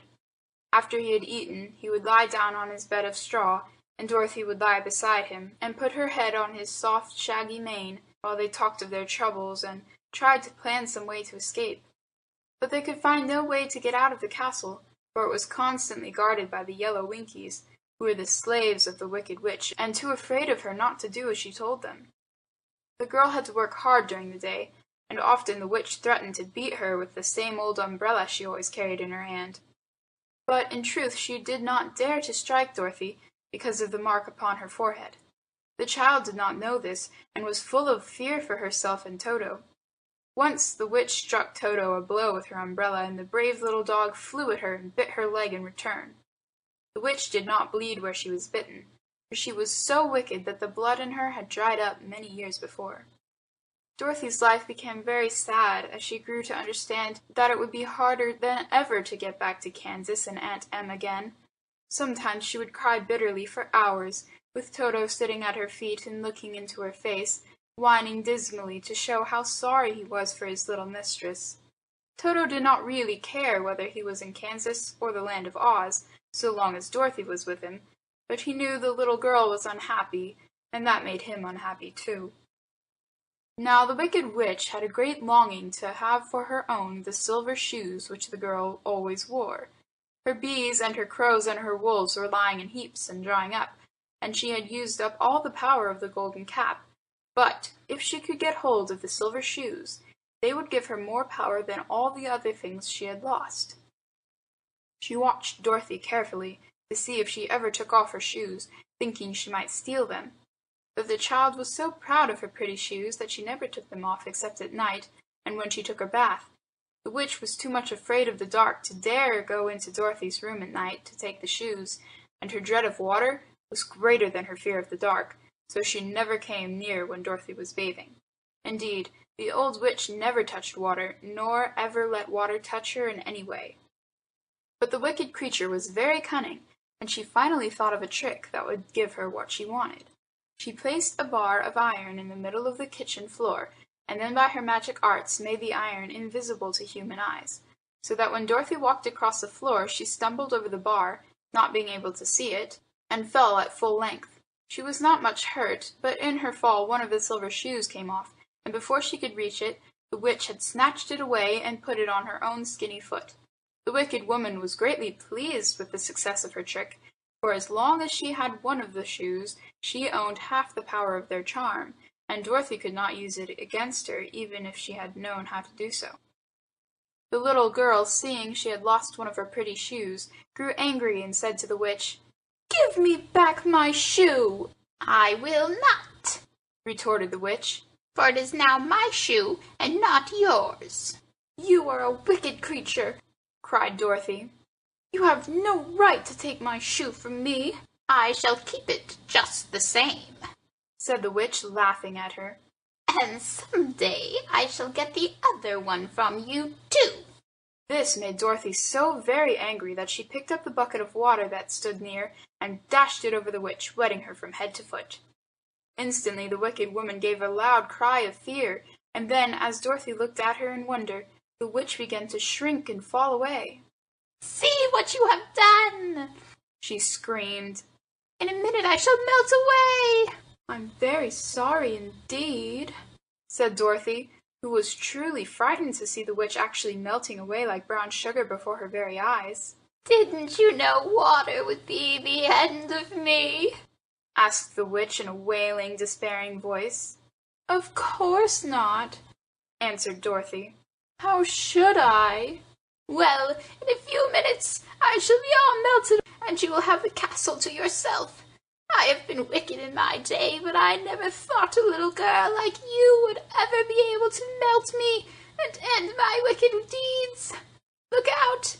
Here I go!" With these words the witch fell down in a brown, melted, shapeless mass and began to spread over the clean boards of the kitchen floor. Seeing that she had really melted away to nothing, Dorothy drew another bucket of water and threw it over the mess. She then swept it all out the door.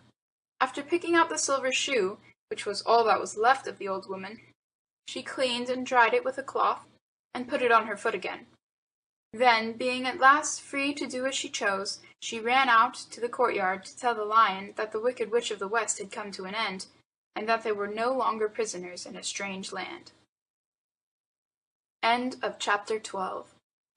The Wonderful Wizard of Oz by L. Frank Baum. Chapter 13. The Rescue. The Cowardly Lion was much pleased to hear that the Wicked Witch had been melted by a bucket of water, and Dorothy at once unlocked the gate of his prison and set him free. They went in together to the castle, where Dorothy's first act was to call all the Winkies together and tell them that they were no longer slaves. There was great rejoicing among the yellow Winkies, for they had been made to work hard during many years for the Wicked Witch, who always treated them with great cruelty. They kept this day as a holiday, then and ever after, and spent the time in feasting and dancing. "If our friends the Scarecrow and the Tin Woodman were only with us," said the Lion, "I should be quite happy." "Don't you suppose we could rescue them?" asked the girl anxiously. "We can try," answered the lion. So they called the yellow Winkies, and asked them if they would help to rescue their friends, and the Winkies said that they would be delighted to do all in their power for Dorothy, who had set them free from bondage. So she chose a number of the Winkies who looked as if they knew the most, and they all started away. They traveled that day and part of the next until they came to the rocky plain where the Tin Woodman lay, all battered and bent. His axe was near him, but the blade was rusted and the handle broken off short. The Winkies lifted him tenderly in their arms, and carried him back to the yellow castle again, Dorothy shedding a few tears by the way at the sad plight of her old friend, and the lion looking sober and sorry. When they reached the castle, Dorothy said to the Winkies, "Are any of your people tinsmiths?" "Oh, yes, some of us are very good tinsmiths," they told her. "Then bring them to me," she said. And when the tinsmiths came, bringing with them all their tools and baskets, she inquired, "Can you straighten out those dents in the Tin Woodman, and bend him back into shape again, and solder him together where he is broken?" The tinsmiths looked the Woodman over carefully, and then answered that they thought they could mend him so he would be as good as ever. So they set to work in one of the big yellow rooms of the castle, and worked for 3 days and 4 nights, hammering and twisting and bending and soldering and polishing and pounding at the legs and body and head of the Tin Woodman, until at last he was straightened out into his old form, and his joints worked as well as ever. To be sure, there were several patches on him, but the tinsmiths did a good job, and as the Woodman was not a vain man, he did not mind the patches at all. When, at last, he walked into Dorothy's room and thanked her for rescuing him, he was so pleased that he wept tears of joy, and Dorothy had to wipe every tear carefully from his face with her apron so his joints would not be rusted. At the same time her own tears fell thick and fast at the joy of meeting her old friend again, and these tears did not need to be wiped away. As for the lion, he wiped his eyes so often with the tip of his tail that it became quite wet, and he was obliged to go out into the courtyard and hold it in the sun till it dried. "If we only had the Scarecrow with us again," said the Tin Woodman, when Dorothy had finished telling him everything that had happened, "I should be quite happy." "We must try to find him," said the girl. So she called the Winkies to help her, and they walked all that day and part of the next until they came to the tall tree in the branches of which the winged monkeys had tossed the Scarecrow's clothes. It was a very tall tree, and the trunk was so smooth that no one could climb it, but the Woodman said at once, "I'll chop it down, and then we can get to the Scarecrow's clothes." Now while the tinsmiths had been at work mending the Woodman himself, another of the Winkies, who was a goldsmith, had made an axe handle of solid gold and fitted it to the Woodman's axe instead of the old broken handle. Others polished the blade until all the rust was removed, and it glistened like burnished silver.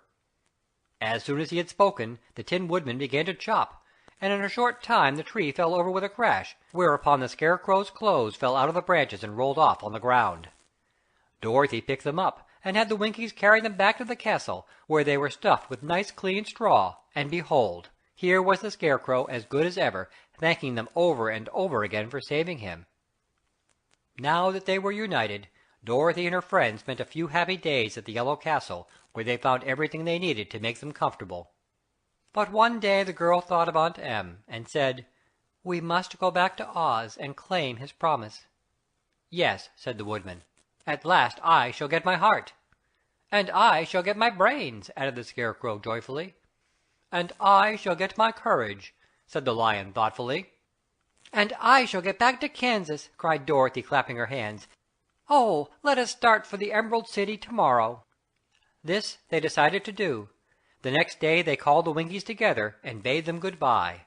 The Winkies were sorry to have them go, and they had grown so fond of the Tin Woodman that they begged him to stay and rule over them in the Yellow Land of the West. Finding they were determined to go, the Winkies gave Toto and the Lion each a golden collar, and to Dorothy they presented a beautiful bracelet studded with diamonds, and to the Scarecrow they gave a gold-headed walking-stick to keep him from stumbling, and to the Tin Woodman they offered a silver oil-can inlaid with gold and set with precious jewels. Every one of the travelers made the Winkies a pretty speech in return, and all shook hands with them until their arms ached. Dorothy went to the witch's cupboard to fill her basket with food for the journey, and there she saw the golden cap. She tried it on her own head, and found that it fitted her exactly. She did not know anything about the charm of the golden cap, but she saw that it was pretty, so she made up her mind to wear it and carry her sunbonnet in the basket.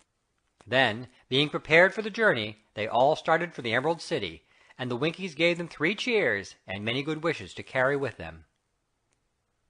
End of Chapter 13. Recording by Todd. Chapter 14. The Winged Monkeys. You will remember there was no road, not even a pathway, between the castle of the Wicked Witch and the Emerald City. When the 4 travelers went in search of the witch, she had seen them coming, and so sent the winged monkeys to bring them to her.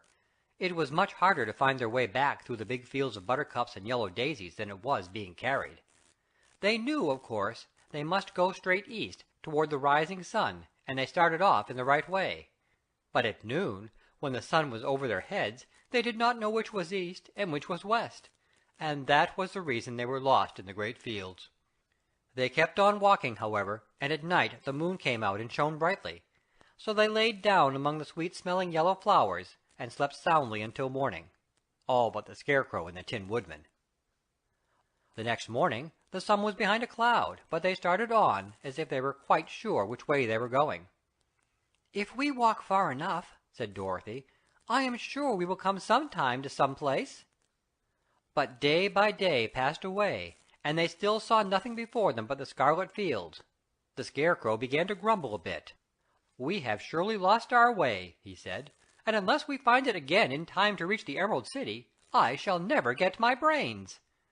"Nor I my heart," declared the Tin Woodman. "It seems to me I can scarcely wait until I get to Oz, and you must admit this is a very long journey." "You see," said the Cowardly Lion with a whimper, "I haven't the courage to keep tramping forever without getting anywhere at all." Then Dorothy lost heart. She sat down on the grass and looked at her companions, and they sat down and looked at her, and Toto found that for the first time in his life he was too tired to chase a butterfly that flew past his head. So he put out his tongue and panted and looked at Dorothy as if to ask what they should do next. "Suppose we call the field mice," she suggested. "They could probably tell us the way to the Emerald City."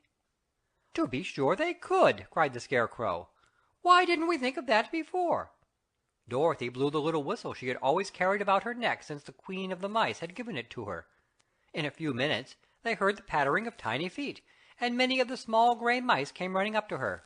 Among them was the Queen herself, who asked, in her squeaky little voice, "What can I do for my friends?" "We have lost our way," said Dorothy. "Can you tell us where the Emerald City is?" "Certainly," answered the Queen, "but it is a great way off, for you have had it at your backs all this time." Then she noticed Dorothy's golden cap, and said, "Why don't you use the charm of the cap, and call the winged monkeys to you? They will carry you to the City of Oz in less than an hour." "I didn't know there was a charm," answered Dorothy in surprise. "What is it?" "It is written inside the golden cap," replied the Queen of the Mice. "But if you are going to call the winged monkeys, we must run away, for they are full of mischief and think it great fun to plague us." "Won't they hurt me?" asked the girl anxiously. "Oh, no! They must obey the wearer of the cap. Good-bye!" And she scampered out of sight with all the mice hurrying after her. Dorothy looked inside the golden cap, and saw some words written upon the lining. These, she thought, must be the charm, so she read the directions carefully, and put the cap upon her head. "Eppy peppy khaki," she said, standing on her left foot. "What did you say?" asked the Scarecrow, who did not know what she was doing. "Hillo, holo, hello," Dorothy went on, standing this time on her right foot. "Hello," replied the Tin Woodman calmly. "Zizzy, zoozy, zick," said Dorothy, who was now standing on both feet. This ended the saying of the charm, and they heard a great chattering and flapping of wings as the band of winged monkeys flew up to them. The king bowed low before Dorothy, and asked, "What is your command?" "We wish to go to the Emerald City," said the child, "and we have lost our way." "We shall carry you," replied the king, and no sooner had he spoken than 2 of the monkeys caught Dorothy in their arms and flew away with her. Others took the Scarecrow, and the Woodman, and the Lion, and one little monkey seized Toto and flew after them, though the dog tried hard to bite him. The Scarecrow and the Tin Woodman were rather frightened at first, for they remembered how badly the winged monkeys had treated them before. But they saw that no harm was intended, so they rode through the air quite cheerfully, and had a fine time looking at the pretty gardens and woods far below them. Dorothy found herself riding easily between two of the biggest monkeys, one of them the king himself.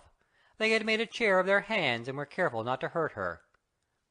"Why do you have to obey the charm of the golden cap?" she asked. "That is a long story," answered the king with a winged laugh. "But as we have a long journey before us, I will pass the time by telling you about it, if you wish." "I shall be glad to hear it," she replied. "Once," began the leader, "we were a free people, living happily in the great forest, flying from tree to tree, eating nuts and fruit, and doing just as we pleased without calling anybody master. Perhaps some of us were rather too full of mischief at times, flying down to pull the tails of the animals that had no wings, chasing birds, and throwing nuts at the people who walked in the forest. But we were careless and happy and full of fun, and enjoyed every minute of the day. This was many years ago, long before Oz came out of the clouds to rule over this land. There lived here then, away at the north, a beautiful princess, who was also a powerful sorceress. All her magic was used to help the people, and she was never known to hurt anybody who was good. Her name was Gayeletta, and she lived in a handsome palace built from great blocks of ruby. Everyone loved her, but her greatest sorrow was that she could find no one to love in return, since all the men were much too stupid and ugly to mate with one so beautiful and wise. At last, however, she found a boy who was handsome and manly and wise beyond his years. Gayeletta made up her mind that when he grew to be a man she would make him her husband, and so she took him to her ruby palace and used all her magic powers to make him as strong and good and lovely as any woman could wish. When he grew to manhood, Quelala, as he was called, was said to be the best and wisest man in all the land, while his manly beauty was so great that Gayeletta loved him dearly, and hastened to make everything ready for the wedding. My grandfather was at that time the king of the winged monkeys which lived in the forest near Gayeletta's palace, and the old fellow loved a joke better than a good dinner. One day, just before the wedding, my grandfather was flying out with his band, when he saw Quelala walking beside the river. He was dressed in a rich costume of pink silk and purple velvet, and my grandfather thought he would see what he could do. At his word, the band flew down and seized Quelala, carried him in their arms until they were over the middle of the river, and then dropped him into the water. "Swim out, my fine fellow," cried my grandfather, "and see if the water has spotted your clothes." Quelala was much too wise not to swim, and he was not in the least spoiled by all his good fortune. He laughed when he came to the top of the water, and swam in to shore. But when Gayeletta came running out to him, she found his silks and velvet all ruined by the river. The princess was angry, and she knew, of course, who did it. She had all the winged monkeys brought before her, and she said at first that their wings should be tied and they should be treated as they had treated Quelala, and dropped in the river. But my grandfather pleaded hard, for he knew the monkeys were drowned in the river with their wings tied, and Quelala said a kind word for them also, so that Gayeletta finally spared them on one condition, that the winged monkeys should ever after do 3 times the bidding of the owner of the golden cap. This cap had been made for a wedding present to Quelala, and it is said to have cost the princess half her kingdom. Of course my grandfather and all the other monkeys at once agreed to the condition, and that is how it happens that we have 3 times the slaves of the owner of the golden cap, whosoever he may be. "And what became of them?" asked Dorothy, who had been greatly interested in the story. "Quelala being the first owner of the golden cap," replied the monkey, "he was the first to lay his wishes upon us. As his bride could not bear the sight of us, he called us all to him in the forest after he had married her, and ordered us always to keep where she would never set eyes on a winged monkey, which we were glad to do, for we were all afraid of her. This was all we ever had to do until the golden cap fell into the hands of the wicked witch of the West, who made us enslave the Winkies, and afterwards drive Oz himself out of the land of the West. Now the golden cap is yours, and 3 times you have the right to lay your wishes upon us." As the Monkey King finished his story, Dorothy looked down and saw the green, shining walls of the Emerald City before them. She wondered at the rapid flight of the monkeys, but was glad the journey was over. The strange creatures set the travelers carefully before the gate of the city. The king bowed low to Dorothy, and then flew swiftly away, followed by all his band. "That was a good ride," said the little girl. "Yes, and a quick way out of our troubles," replied the lion. "How lucky it was you brought away that wonderful cap." End of chapter 14. Recording by Todd. Chapter 15. The Discovery of Oz the Terrible. The four travelers walked up to the great gate of Emerald City and rang the bell. After ringing several times, it was opened by the same guardian of the gates they had met before. "What! Are you back again?" he asked in surprise. "Did you not see us?" answered the Scarecrow.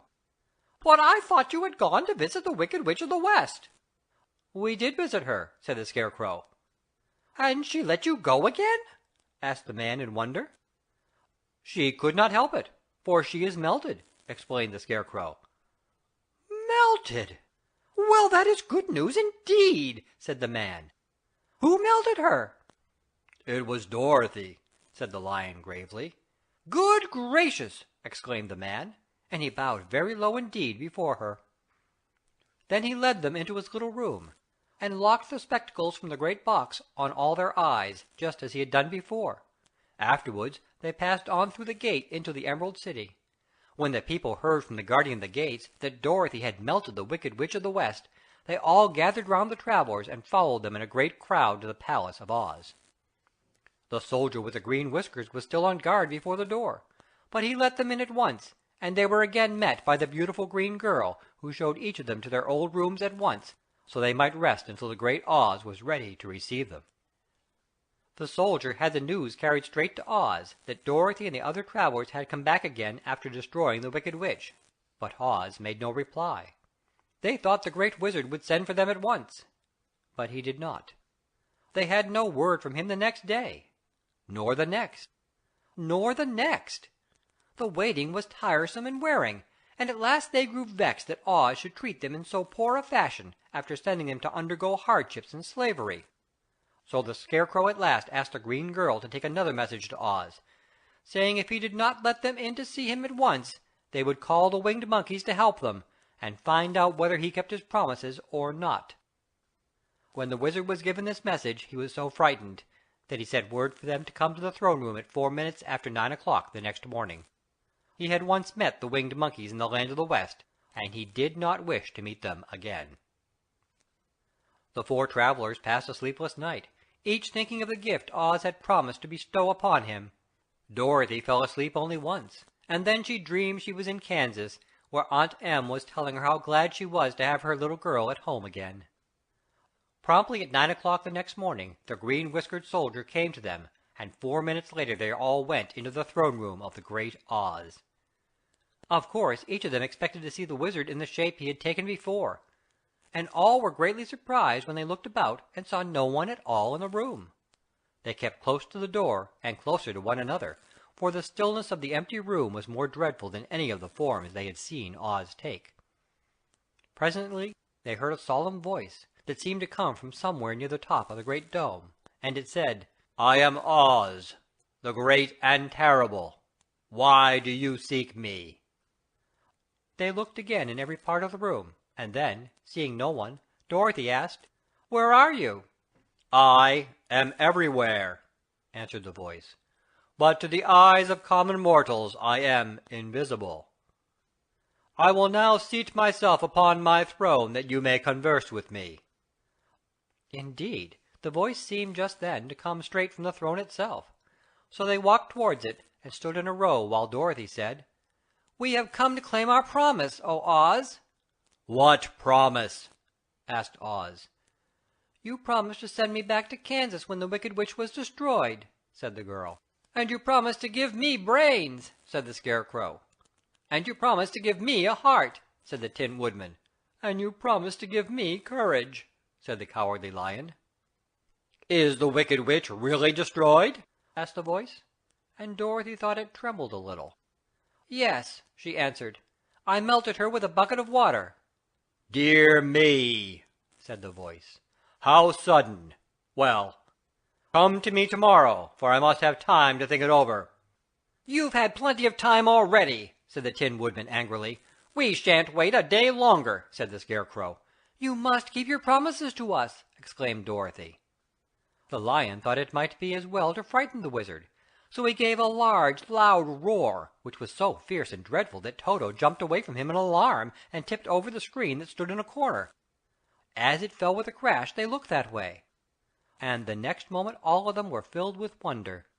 For they saw, standing in just the spot the screen had hidden, a little old man with a bald head and wrinkled face, who seemed to be as much surprised as they were. The Tin Woodman, raising his axe, rushed towards the little man and cried out, "Who are you?" "I am Oz, the Great and Terrible," said the little man in a trembling voice. "But don't strike me, please don't, and I'll do anything you want me to." Our friends looked at him in surprise and dismay. "I thought Oz was a great head," said Dorothy. "And I thought Oz was a lovely lady," said the Scarecrow. "And I thought Oz was a terrible beast," said the Tin Woodman. "And I thought Oz was a ball of fire," exclaimed the Lion. "No, you are all wrong," said the little man meekly. "I have been making believe." "Making believe!" cried Dorothy. "Are you not a great wizard?" "Hush, my dear," he said. "Don't speak so loud, or you will be overheard, and I should be ruined. I'm supposed to be a great wizard." "And aren't you?" she asked. "Not a bit of it, my dear. I'm just a common man."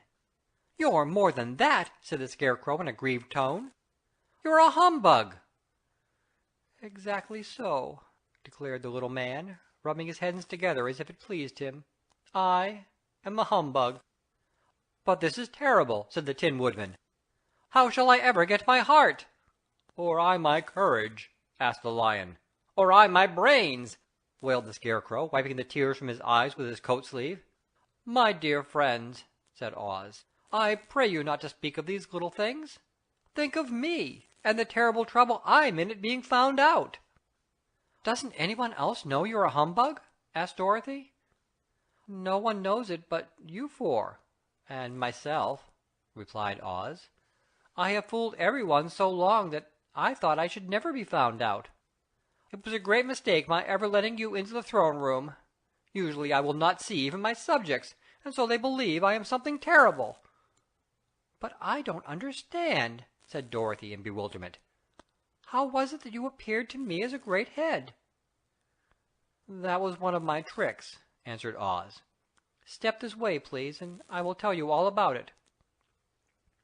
He led the way to a small chamber in the rear of the throne room, and they all followed him. He pointed to one corner in which lay the great head, made out of many thicknesses of paper, with a carefully painted face. "This I hung from the ceiling by a wire," said Oz. "I stood behind the screen and pulled a thread to make the eyes move and the mouth open." "But how about the voice?" she inquired. "Oh, I'm a ventriloquist," said the little man. "I can throw the sound of my voice wherever I wished, so that you thought it was coming out of the head. Here are the other things I used to deceive you." He showed the Scarecrow the dress and mask he had worn when he seemed to be the lovely lady, and the Tin Woodman saw that his terrible beast was nothing but a lot of skins sewn together with slats to keep their sides out. As for the ball of fire, the false wizard had hung that also from the ceiling. It was really a ball of cotton, but when oil was poured upon it the ball burned fiercely. "Really," said the Scarecrow, "you ought to be ashamed of yourself for being such a humbug."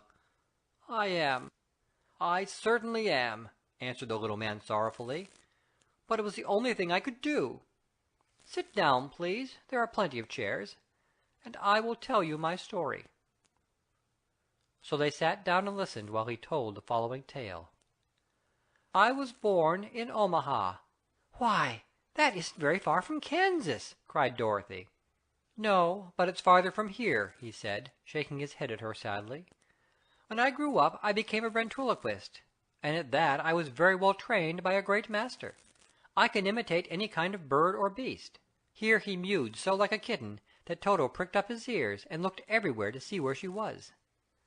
After a time, continued Oz, I tired of that and became a balloonist. What is that? Asked Dorothy. A man who goes up in a balloon on circus day, so as to draw a crowd of people together and get them to pay to see the circus, he explained. Oh, she said, I know. Well, one day I went up in a balloon, and the ropes got twisted so that I couldn't come down again.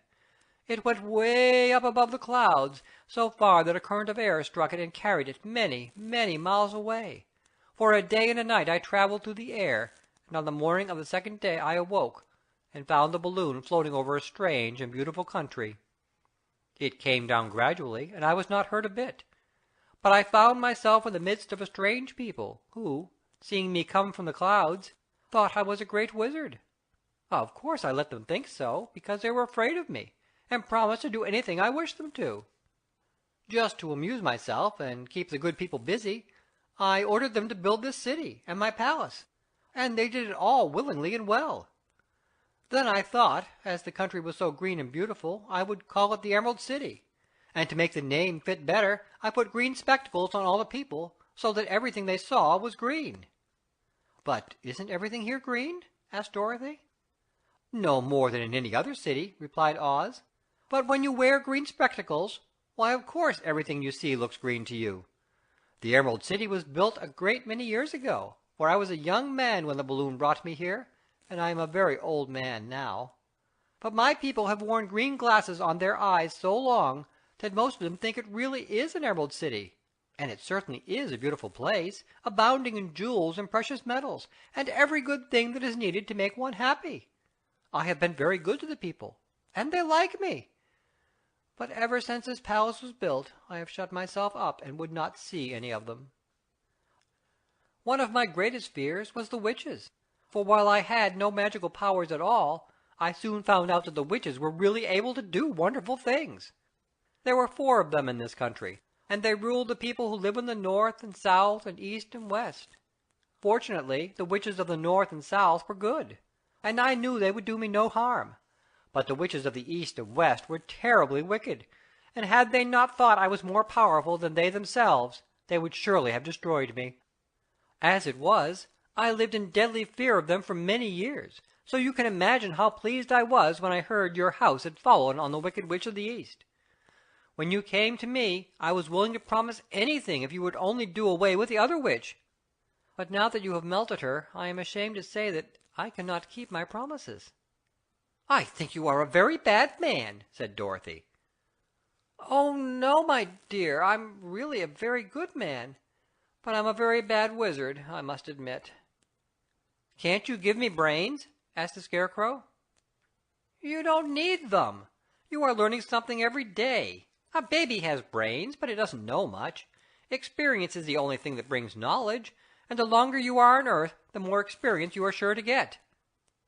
That may all be true, said the Scarecrow, but I shall be very unhappy unless you give me brains. The false wizard looked at him carefully. Well, he said with a sigh, I'm not much of a magician, as I said, but if you will come to me tomorrow morning, I will stuff your head with brains. I cannot tell you how to use them, however. You must find that out for yourself. Oh, thank you, cried the Scarecrow. I'll find a way to use them, never fear. But how about my courage? Asked the Lion anxiously. You have plenty of courage, I am sure, answered Oz. All you need is confidence in yourself. There is no living thing that is not afraid when it faces danger. The true courage is in facing danger when you are afraid. And that kind of courage you have in plenty. Perhaps I have, but I'm scared just the same, said the Lion. I shall really be very unhappy unless you give me the sort of courage that makes one forget he is afraid. Very well, I will give you that sort of courage tomorrow, replied Oz. How about my heart?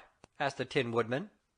Why, as for that, answered Oz, I think you are wrong to want a heart. It makes most people unhappy. If you only knew it, you are in luck not to have a heart. That must be a matter of opinion, said the Tin Woodman. For my part, I will bear all the unhappiness without a murmur, if you will give me the heart. Very well, answered Oz meekly. "Come to me tomorrow, and you shall have a heart. I have played wizard for so many years that I may as well continue the part a little longer." "And now," said Dorothy, "how am I to get back to Kansas?" "We shall have to think about that," replied the little man. "Give me 2 or 3 days to consider the matter, and I'll try to find a way to carry you over the desert. In the meantime, you shall all be treated as my guests, and while you live in the palace my people will wait upon you and obey your slightest wish. There is only one thing I ask in return for my help, such as it is. You must keep my secret, and tell no one I am a humbug." They agreed to say nothing of what they had learned, and went back to their rooms in high spirits. Even Dorothy had hoped that the great and terrible humbug, as she called him, would find a way to send her back to Kansas, and if he did, she was willing to forgive him everything. End of Chapter 15. Recording by Todd. Chapter 16. The Magic Art of the Great Humbug. Next morning the Scarecrow said to his friends, "Congratulate me! I am going to Oz to get my brains at last. When I return I shall be as other men are." "I have always liked you as you were," said Dorothy simply. "It is kind of you to like a Scarecrow," he replied, "but surely you will think more of me when you hear the splendid thoughts my new brain is going to turn out." Then he said good-bye to them all in a cheerful voice, and went to the throne-room, where he rapped upon the door. "Come in," said Oz. The Scarecrow went in and found the little man sitting down by the window, engaged in deep thought. "I have come for my brains," replied the Scarecrow, a little uneasily. "Oh, yes, sit down in that chair, please," replied Oz. "You must excuse me for taking your head off, but I shall have to do it in order to put your brains in their proper place." "That's all right," said the Scarecrow. "You are quite welcome to take my head off, as long as it will be a better one when you put it on again." So the wizard unfastened his head and emptied out the straw. Then he entered the back room and took up a measure of bran, which he mixed with a great many pins and needles. Having shaken them together thoroughly, he filled the top of the Scarecrow's head with the mixture, and stuffed the rest of the space with straw to hold it in place. When he had fastened the Scarecrow's head on his body again, he said to him, "Hereafter you will be a great man, for I have given you a lot of brand-new brains." The Scarecrow was both pleased and proud at the fulfillment of his greatest wish, and having thanked Oz warmly, he went back to his friends. Dorothy looked at him curiously. His head was quite bulged out at the top with brains. "How do you feel?" she asked. "I feel wise indeed," he answered earnestly.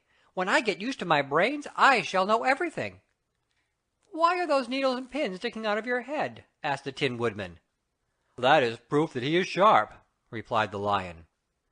"Well, I must go to Oz and get my heart," said the Woodman. So he walked to the throne-room and knocked at the door.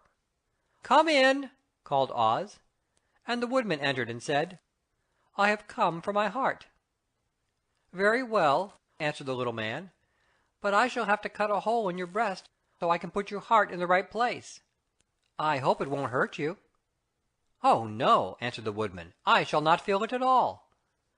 So Oz brought a pair of tinsmith's shears and cut a small square hole in the left side of the Tin Woodman's breast.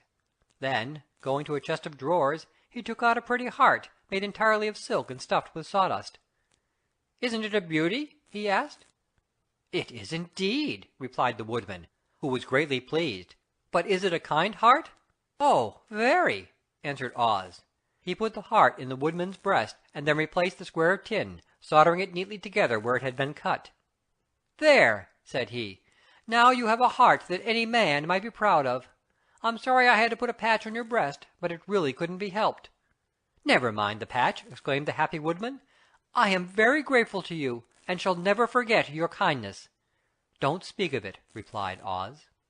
Then the Tin Woodman went back to his friends, who wished him every joy on account of his good fortune. The Lion now walked to the throne-room and knocked at the door. "Come in," said Oz. "I have come for my courage," announced the Lion, entering the room. "Very well," answered the little man. "I will get it for you." He went to a cupboard, and reaching up to a high shelf, took down a square green bottle, the contents of which he poured into a gold-green dish beautifully carved. Placing this before the Cowardly Lion, who sniffed at it as if he did not like it, the wizard said, "Drink." "What is it?" asked the Lion. "Well," answered Oz, "if it were inside of you, it would be courage. You know, of course, that courage is always inside one, so that this really cannot be called courage until you have swallowed it. Therefore I advise you to drink it as soon as possible." The Lion hesitated no longer, but drank till the dish was empty. "How do you feel now?" asked Oz. "Full of courage," replied the Lion, who went joyfully back to his friends to tell them of his good fortune. Oz, left to himself, smiled to think of his success in giving the Scarecrow and the Tin Woodman and the Lion exactly what they thought they wanted. "How can I help being a humbug," he said, "when all these people make me do things that everybody knows can't be done? It was easy to make the Scarecrow and the Lion and the Woodman happy, because they imagined I could do anything. But it will take more than imagination to carry Dorothy back to Kansas, and I'm sure I don't know how it can be done." End of chapter 16. Recording by Todd. The Wonderful Wizard of Oz by L. Frank Baum. Chapter 17. How the Balloon Was Launched. For 3 days Dorothy heard nothing from Oz. These were sad days for the little girl, although her friends were all quite happy and contented. The Scarecrow told them there were wonderful thoughts in his head, but he would not say what they were because he knew no one could understand them but himself. When the Tin Woodman walked about he felt his heart rattling around in his breast, and he told Dorothy he had discovered it to be a kinder and more tender heart than the one he had owned when he was made of flesh. The Lion declared he was afraid of nothing on earth and would gladly face an army or a dozen of the fierce Kalydahs. Thus each of the little party was satisfied, except Dorothy, who longed more than ever to get back to Kansas. On the 4th day, to her great joy, Oz sent for her, and when she entered the throne room he greeted her pleasantly. "Sit down, my dear. I think I have found the way to get you out of this country." "And back to Kansas?" she asked eagerly. "Well, I'm not sure about Kansas," said Oz, "for I haven't the faintest notion which way it lies. But the first thing to do is cross the desert, and then it should be easy to find your way home." "How can I cross the desert?" she inquired. "Well, I'll tell you what I think," said the little man. "You see, when I came to this country it was in a balloon. You also came through the air, being carried by a cyclone, so I believe the best way to get across the desert will be through the air. Now, it is quite beyond my powers to make a cyclone, but I've been thinking the matter over, and I believe I can make a balloon." "How?" asked Dorothy. "A balloon," said Oz, "is made of silk, which is coated with glue to keep the gas in it. I have plenty of silk in the palace, so it will be no trouble to make the balloon, but in all this country there is no gas to fill the balloon with to make it float." "If it won't float," remarked Dorothy, "it will be of no use to us." "True," answered Oz, "but there is another way to make it float, which is to fill it with hot air. Hot air isn't as good as gas, for if the air should get cold, the balloon would come down in the desert, and we should be lost." "We!" exclaimed the girl. "Are you going with me?" "Yes, of course," replied Oz. "I'm tired of being such a humbug. If I should go out of this palace, my people would soon discover I am not a wizard, and then they would be vexed with me for having deceived them. So I have to stay shut up in these rooms all day, and it gets tiresome. I'd much rather go back to Kansas with you and be in a circus again." "I shall be glad to have your company," said Dorothy. "Thank you," he answered. "Now, if you will help me sew the silk together, we will begin to work on our balloon." So Dorothy took a needle and thread, and as fast as Oz cut the strips of silk into proper shape, the girls sewed them neatly together. First there was a strip of light green silk, then a strip of dark green, then a strip of emerald green, for Oz had a fancy to make the balloon in different shades of the color about them. It took 3 days to sew all the strips together, but when it was finished they had a big bag of green silk, more than 20 feet long. Then Oz painted it on the inside with a coat of thin glue to make it airtight, after which he announced that the balloon was ready. "But we must have a basket to ride in," he said, so he sent the soldier with the green whiskers for a big clothes basket, which he fastened with many ropes to the bottom of the balloon. When it was all ready, Oz sent word to his people that he was going to make a visit to a great brother wizard who lived in the clouds. The news spread rapidly throughout the city, and everyone came to see the wonderful sight. Oz ordered the balloon carried out in front of the palace, and the people gazed upon it with much curiosity. The Tin Woodman had chopped a big pile of wood, and now he made a fire of it, and Oz held the bottom of the balloon over the fire, so that the hot air that arose from it would be caught in the silken bag. Gradually the balloon swelled out and rose into the air, until finally the basket just touched the ground. Then Oz got into the basket and said to all the people in a loud voice, "I'm now going away to make a visit. While I'm gone, the Scarecrow will rule over you. I command you obey him as you would me." The balloon was by this time tugging hard at the rope that held it to the ground, for the air within it was hot, and this made it so much lighter in weight than the air without that it pulled hard to rise into the sky. "Come, Dorothy," cried the Wizard. "Hurry up, or the balloon will fly away." "I can't find Toto anywhere," replied Dorothy, who did not wish to leave her little dog behind. Toto had ran into the crowd to bark at a kitten, and Dorothy at last found him. She picked him up and ran towards the balloon. She was within a few steps of it, and Oz was holding out his hands to help her into the basket, when crack went the ropes, and the balloon rose into the air without her. "Come back!" she screamed. "I want to go too." "I can't come back, my dear," called Oz from the basket. "Goodbye!" "Goodbye!" shouted everyone, and all eyes were turned upward to where the Wizard was riding in the basket, rising every moment farther and farther into the sky. And that was the last any of them ever saw of Oz, the wonderful Wizard, though he may have reached Omaha safely and be there now for all we know. But the people remember him lovingly, and said to one another, "Oz was always our friend. When he was here, he built for us this beautiful Emerald City, and now he has gone, he has left the wise Scarecrow to rule over us." Still for many days they grieved over the loss of the wonderful Wizard, and would not be comforted. End of Chapter 17. Recording by Stacey Chambers. Chapter 18. Away to the South. Dorothy wept bitterly at the passing of her hope to get home to Kansas again, but when she thought it all over she was glad she had not gone up in a balloon, and she also felt sorry at losing Oz, and so did her companions. The Tin Woodman came to her and said, "Truly, I should be ungrateful if I failed to mourn for the man who gave me my lovely heart. I should like to cry a little because Oz is gone, if you will kindly wipe away my tears, so that I shall not rust." "With pleasure," she answered, and brought a towel at once. Then the Tin Woodman wept for several minutes, and she watched the tears carefully and wiped them away with the towel. When he had finished, he thanked her kindly and oiled himself thoroughly with his jeweled oil can to guard against mishap. The Scarecrow was now the ruler of the Emerald City, and although he was not a wizard, the people were proud of him. For, they said, there is not another city in all the world that is ruled by a stuffed man, and so far as they knew, they were quite right. The morning after the balloon had gone up with Oz, the four travelers met in the throne room and talked matters over. The Scarecrow sat in the big throne, and the others stood respectfully before him. "We are not so unlucky," said the new ruler, "for this palace and the Emerald City belong to us, and we can do just as we please. When I remember that a short time ago I was up on a pole in a farmer's cornfield, and that now I am the ruler of this beautiful city, I am quite satisfied with my lot."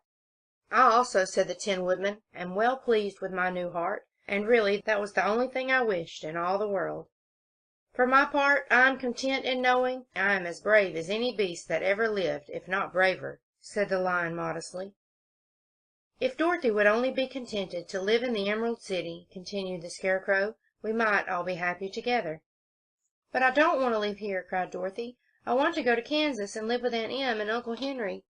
"Well, then, what can be done?" inquired the Woodman. The Scarecrow decided to think, and he thought so hard that the pins and needles began to stick out of his brains.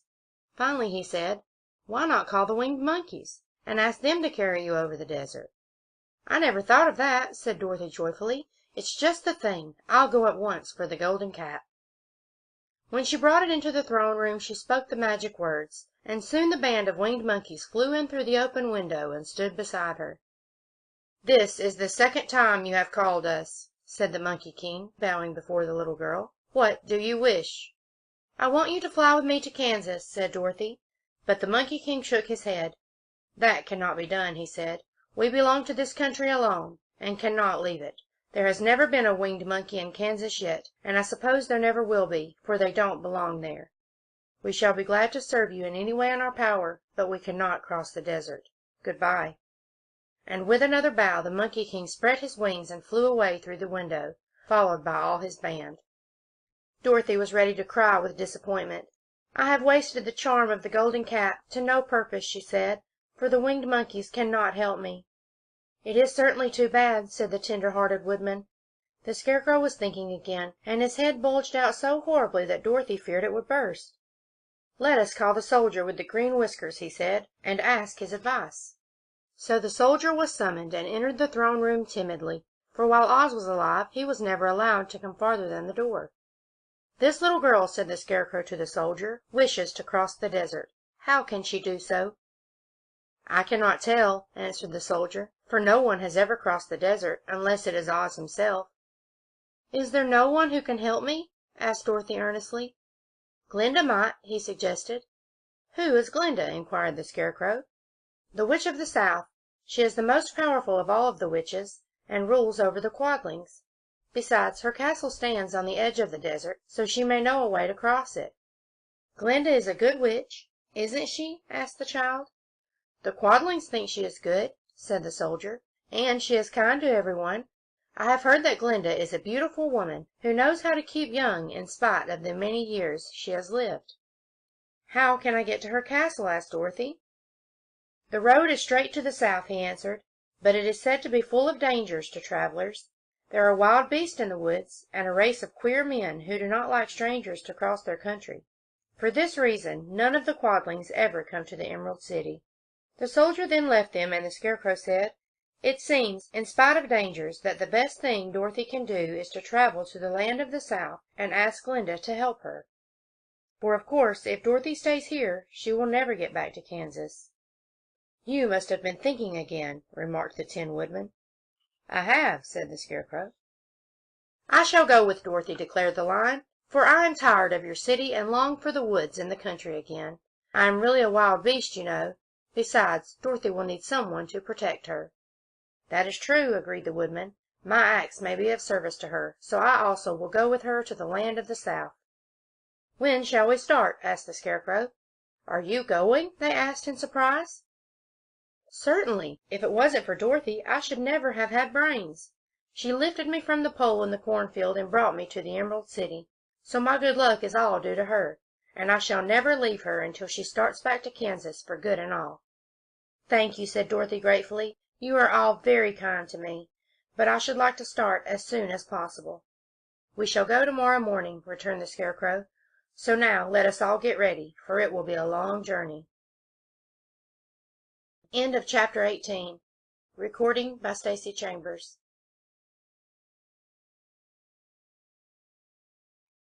Chapter 19. Attacked by the Fighting Trees. The next morning Dorothy kissed the pretty green girl good-bye, and they all shook hands with the soldier with the green whiskers, who had walked with them as far as the gate. When the guardian of the gate saw them again, he wondered greatly that they could leave the beautiful city to get into new trouble. But he at once unlocked their spectacles, which he put back into the green box, and gave them many good wishes to carry with them. "You are now our ruler," he said to the Scarecrow, "so you must come back to us as soon as possible." "I certainly shall, if I am able," the Scarecrow replied, "but I must help Dorothy to get home first." As Dorothy bade the good-natured guardian a last farewell, she said, "I have been very kindly treated in your lovely city, and everyone has been good to me. I cannot tell you how grateful I am." "Don't try, my dear," he answered. "We should like to keep you with us, but if it is your wish to return to Kansas, I hope you will find a way." He then opened the gate of the outer wall, and they walked forth and started upon their journey. The sun shone brightly as our friends turned their faces toward the land of the South. They were all in the best of spirits, and laughed and chatted together. Dorothy was once more filled with the hope of getting home, and the Scarecrow and the Tin Woodman were glad to be of use to her. As for the Lion, he sniffed the fresh air with delight, and whisked his tail from side to side in pure joy at being in the country again, while Toto ran around them and chased the moths and butterflies, barking merrily all the time. "City life does not agree with me at all," remarked the Lion, as they walked along at a brisk pace. "I have lost much flesh since I lived there, and now I am anxious for a chance to show the other beasts how courageous I have grown." They now turned and took a last look at the Emerald City. All they could see was a mass of towers and steeples behind the green walls, and high up above everything the spires and dome of the Palace of Oz. "Oz was not such a bad wizard after all," said the Tin Woodman, as he felt his heart rattling around in his breast. "He knew how to give me brains, and very good brains, too," said the Scarecrow. If Oz had taken a dose of the same courage he gave me, added the Lion, he would have been a brave man. Dorothy said nothing. Oz had not kept the promise he made her, but he had done his best, so she forgave him. As he said, he was a good man, even if he was a bad wizard. The first day's journey was through the green fields and bright flowers that stretched about the Emerald City on every side. They slept that night on the grass, with nothing but the stars over them, and they rested very well indeed. In the morning they traveled on until they came to a thick wood. There was no way of going around it, for it seemed to extend to the right and left as far as they could see. And besides, they did not dare change the direction of their journey for fear of getting lost. So they looked for the place where it would be easiest to get into the forest. The Scarecrow, who was in the lead, finally discovered a big tree with such wide-spreading branches that there was room for the party to pass underneath. So he walked forward to the tree, but just as he came under the first branches, they bent down and twined around him, and the next minute he was raised from the ground and flung headlong among his fellow travelers. This did not hurt the Scarecrow, but it surprised him, and he looked rather dizzy when Dorothy picked him up. "Here is another place between the trees," called the Lion. "Let me try it first," said the Scarecrow, "for it doesn't hurt me to get thrown about." He walked up to another tree as he spoke, but its branches immediately seized him and tossed him back again. "This is strange!" exclaimed Dorothy. "What shall we do?" "The trees seem to have made up their minds to fight us, and stop our journey," remarked the Lion. "I believe I will try it myself," said the Woodman, and shouldering his axe, he marched up to the first tree that had handled the Scarecrow so roughly. When a big branch bent down to seize him, the Woodman chopped at it so fiercely that he cut it in two. At once the tree began shaking all its branches as if in pain, and the Tin Woodman passed safely under it. "Come," he shouted to the others, "be quick!" They all ran forward and passed under the tree without injury, except Toto, who was caught by a small branch and shaken until he howled. But the Woodman promptly chopped off the branch and set the little dog free.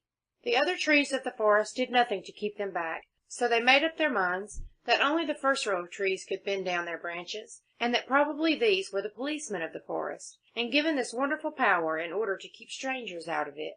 The four travelers walked with ease through the trees until they came to the farther edge of the wood. Then, to their surprise, they found before them a high wall, which seemed to be made of white china. It was smooth, like the surface of a dish, and higher than their heads. "What shall we do now?" asked Dorothy. "I will make a ladder," said the Tin Woodman, "for we certainly must climb over the wall." End of Chapter 19. Recording by Stacey Chambers. Chapter 20. The Dainty China Country. While the Woodman was making a ladder from wood which he found in the forest, Dorothy lay down and slept, for she was tired by the long walk. The Lion also curled himself up to sleep, and Toto lay beside him. The Scarecrow watched the Woodman while he worked, and said to him, "I cannot think why this wall is here, nor what it is made of." "Rest your brains, and do not worry about the wall," replied the Woodman. "When we have climbed over it, we shall know what is on the other side." After a time the ladder was finished. It looked clumsy, but the Tin Woodman was sure it was strong and would answer their purpose. The Scarecrow waked Dorothy and the Lion and Toto, and told them that the ladder was ready. The Scarecrow climbed up the ladder first, but he was so awkward that Dorothy had to follow close behind and keep him from falling. When he got his head over the top of the wall, the Scarecrow said, "Oh, my!" "Go on!" exclaimed Dorothy. So the Scarecrow climbed farther up and sat down on the top of the wall. And Dorothy put her head over and cried, "Oh, my!" just as the Scarecrow had done. Then Toto came up and immediately began to bark, but Dorothy made him be still. The Lion climbed the ladder next, and the Tin Woodman came last, but both of them cried, "Oh, my!" as soon as they looked over the wall. When they were all sitting in a row on top of the wall, they looked down and saw a strange sight. Before them was a great stretch of country, having a floor as smooth and shining and white as the bottom of a big platter. Scattered around were many houses made entirely of china, and painted in the brightest colors. These houses were quite small, the biggest of them only reaching as high as Dorothy's waist. There were also pretty little barns with china fences around them, and many cows and sheep and horses and pigs and chickens, all made of china, standing about in groups. But the strangest of all were the people who lived in this queer country. There were milkmaids and shepherdesses, with brightly covered bodices and golden spots all over their gowns, and princesses with most gorgeous frocks of silver and gold and purple, and shepherds dressed in knee breeches, with pink and yellow and blue stripes down them, and golden buckles on their shoes, and princes with jeweled crowns upon their heads, wearing ermine robes and satin doublets, and funny clowns in ruffled gowns with red round spots upon their cheeks and tall pointed caps. And strangest of all, these people were all made of china, even to their clothes, and were so small that the tallest of them was no higher than Dorothy's knee. No one did so much as look at the travelers at first, except one little purple china dog with an extra large head, which came to the wall and barked at them in a tiny voice, afterwards running away again. "How shall we get down?" asked Dorothy. They found the ladder so heavy they could not pull it up. So the Scarecrow fell off the wall, and the others jumped down upon him, so that the hard floor would not hurt their feet. Of course they took pains not to light on his head and get the pins in their feet. When they were all safely down, they picked up the Scarecrow, whose body was quite flattened out, and patted his straw into shape again. "We must cross this strange place in order to get to the other side," said Dorothy, "for it would be unwise for us to go any other way except due south." They began walking through the country of the China people, and the first thing they came to was a China milkmaid milking a China cow. As they drew near, the cow suddenly gave a kick, and kicked over the stool, the pail, and even the milkmaid herself, and all fell on the china ground with a great clatter. Dorothy was shocked to see that the cow broke her leg off, and that the pail was lying in several small pieces, while the poor milkmaid had a nick in her left elbow. "There!" cried the milkmaid angrily. "See what you have done! My cow has broken her leg, and I must take her to the mender's shop and have it glued on again. What do you mean by coming here and frightening my cow?" "I'm very sorry," returned Dorothy. "Please forgive us." But the pretty milkmaid was much too vexed to make any answer.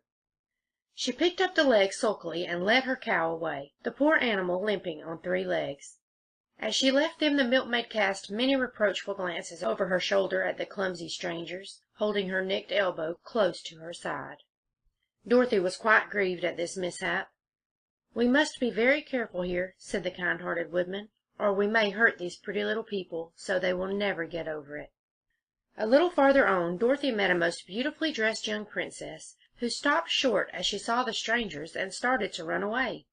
Dorothy wanted to see more of the princess, so she ran after her, but the China girl cried out, "Don't chase me! Don't chase me!" She had such a frightened little voice that Dorothy stopped and said, "Why not?" "Because," answered the princess, also stopping a safe distance away, "if I run I may fall down and break myself." "But could you not be mended?" asked the girl.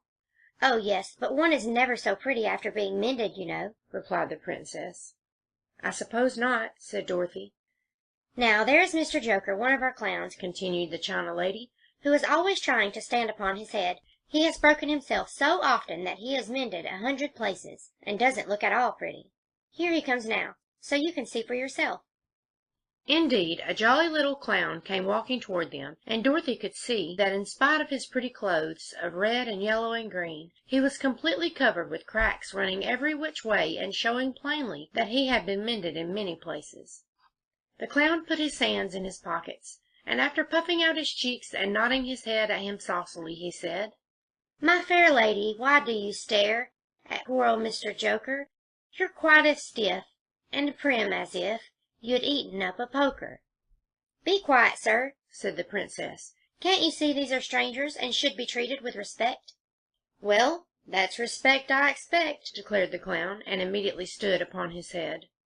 "Don't mind Mr. Joker," said the princess to Dorothy. "He is considerably cracked in his head, and that makes him foolish." "Oh, I don't mind him a bit," said Dorothy. "But you are so beautiful," she continued, "that I'm sure I could love you dearly. Won't you let me carry you back to Kansas and stand you on Aunt Em's mantle? I could carry you in my basket." "That would make me very unhappy," answered the China princess. "You see, here in our country we live contentedly, and can talk and move around as we please. But whenever any of us are taken away, our joints at once stiffen, and we can only stand straight and look pretty. Of course, that is all that is expected of us when we are on mantels and cabinets and drawing-room tables, but our lives are much pleasanter here in our own country." "I would not make you unhappy for all the world," exclaimed Dorothy, "so I'll just say good-bye." "Good-bye," replied the princess. They walked carefully through the China country. The little animals and all the people scampered out of their way, fearing the strangers would break them. And after an hour or so, the travelers reached the other side of the country and came to another China wall. It was not so high as the first, however, and by standing upon the lion's back, they all managed to scramble to the top. Then the lion gathered his legs under him and jumped on the wall. But just as he jumped, he upset the China church with his tail and smashed it all to pieces. "That was too bad," said Dorothy, "but really I think we were lucky in not doing these little people more harm than breaking a cow's leg at a church. They are all so brittle." "They are indeed," said the Scarecrow, "and I am thankful I am made of straw, and cannot be easily damaged. There are worse things in the world than being a scarecrow." End of chapter 20. Recording by Stacey Chambers. Chapter 21. The Lion Becomes the King of Beasts. After climbing down from the China wall, the travelers found themselves in a disagreeable country, full of bogs and marshes and covered with tall rank grass. It was difficult to walk without falling into muddy holes, for the grass was so thick that it hid them from sight. However, by carefully picking their way, they got safely along until they reached solid ground. But here the country seemed wilder than ever, and after a long and tiresome walk through the underbrush, they entered another forest, where the trees were bigger and older than any they had ever seen. "This forest is perfectly delightful," declared the lion, looking around him with joy. "Never have I seen a more beautiful place." "It seems gloomy," said the Scarecrow. "Not a bit of it," answered the lion. "I should like to live here all my life.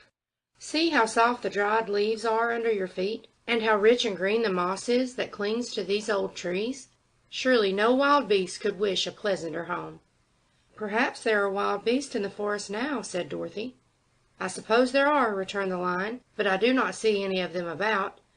They walked through the forest until it became too dark to go any farther. Dorothy and Toto and the lion lay down to sleep, while the woodman and the Scarecrow kept watch over them as usual. When morning came, they started again. Before they had gone far, they heard a low rumble, as of the growling of many wild animals. Toto whimpered a little, but none of the others was frightened, and they kept along the well-trodden path until they came to an opening in the wood, in which were gathered hundreds of beasts of every variety. There were tigers and elephants and bears and wolves and foxes and all the others in the natural history, and for a moment Dorothy was afraid. But the lion explained that the animals were holding a meeting, and he judged by their snarling and growling that they were in great trouble.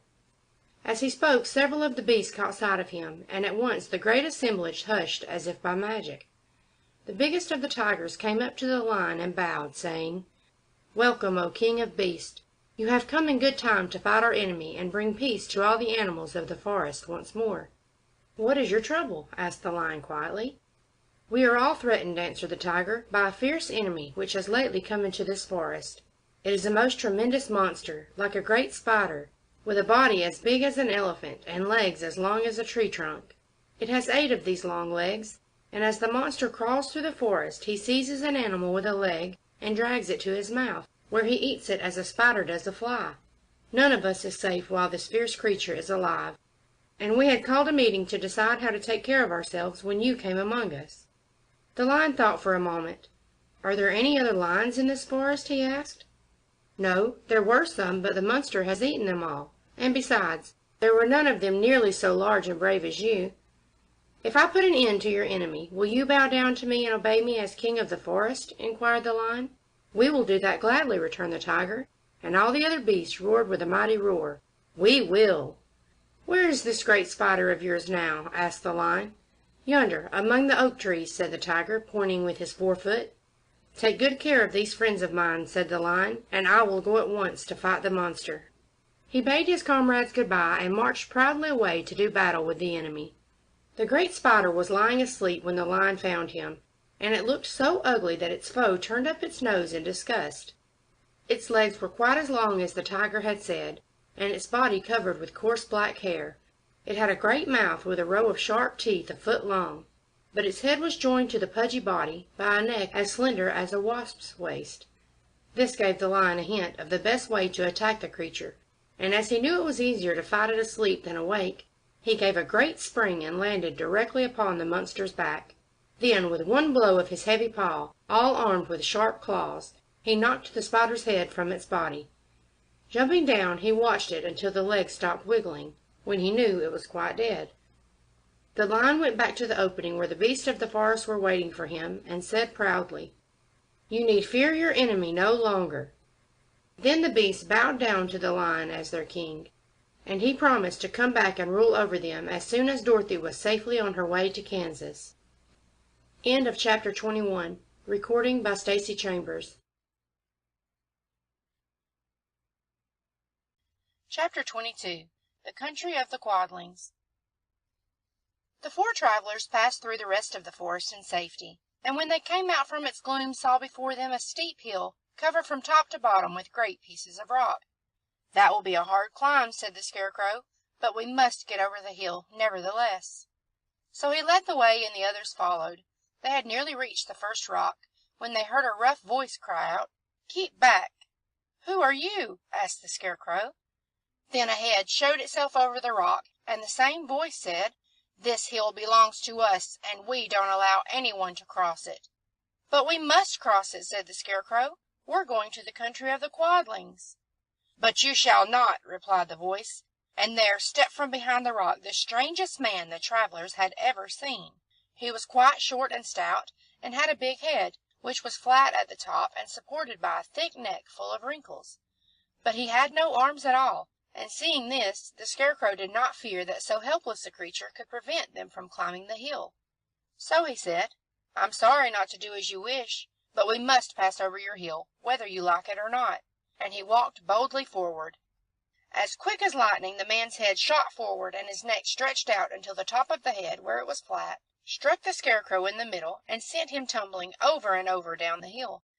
Almost as quickly as it had came, the head went back to the body, and the man laughed harshly as he said, "It isn't as easy as you think." A chorus of boisterous laughter came from the other rocks, and Dorothy saw hundreds of the armless hammerheads upon the hillside, one behind every rock.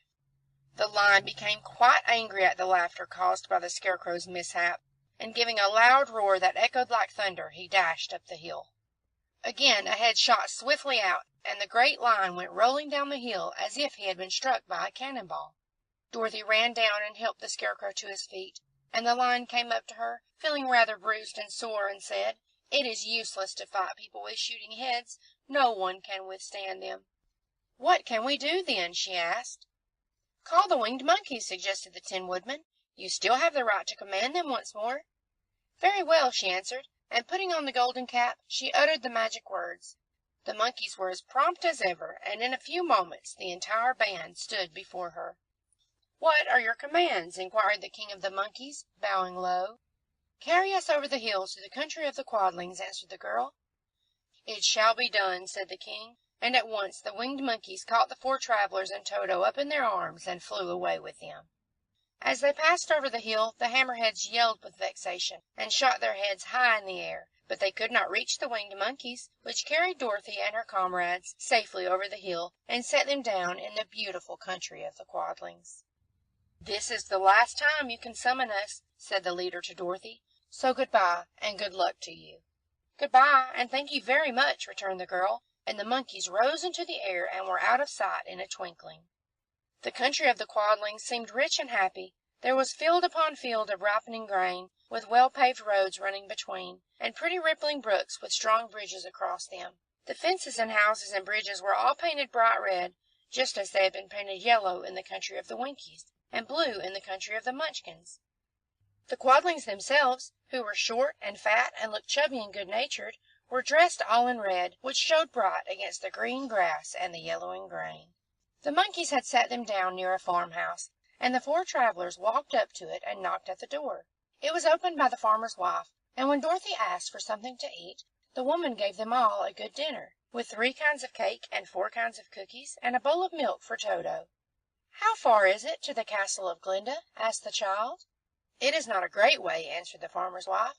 "Take the road to the south, and you will soon reach it." Thanking the good woman, they started afresh, and walked by the fields and across the pretty bridges, until they saw before them a very beautiful castle. Before the gates were 3 young girls, dressed in handsome red uniforms trimmed with gold braid. As Dorothy approached, one of them said to her, "Why have you come to the south country?" To see the good witch who rules here, she answered. Will you take me to her? Let me have your name, and I will ask Glinda if she will receive you. They told who they were, and the girl soldier went into the castle. After a few moments she came back to say that Dorothy and the others were to be admitted at once. End of Chapter 22. Recording by Stacey Chambers.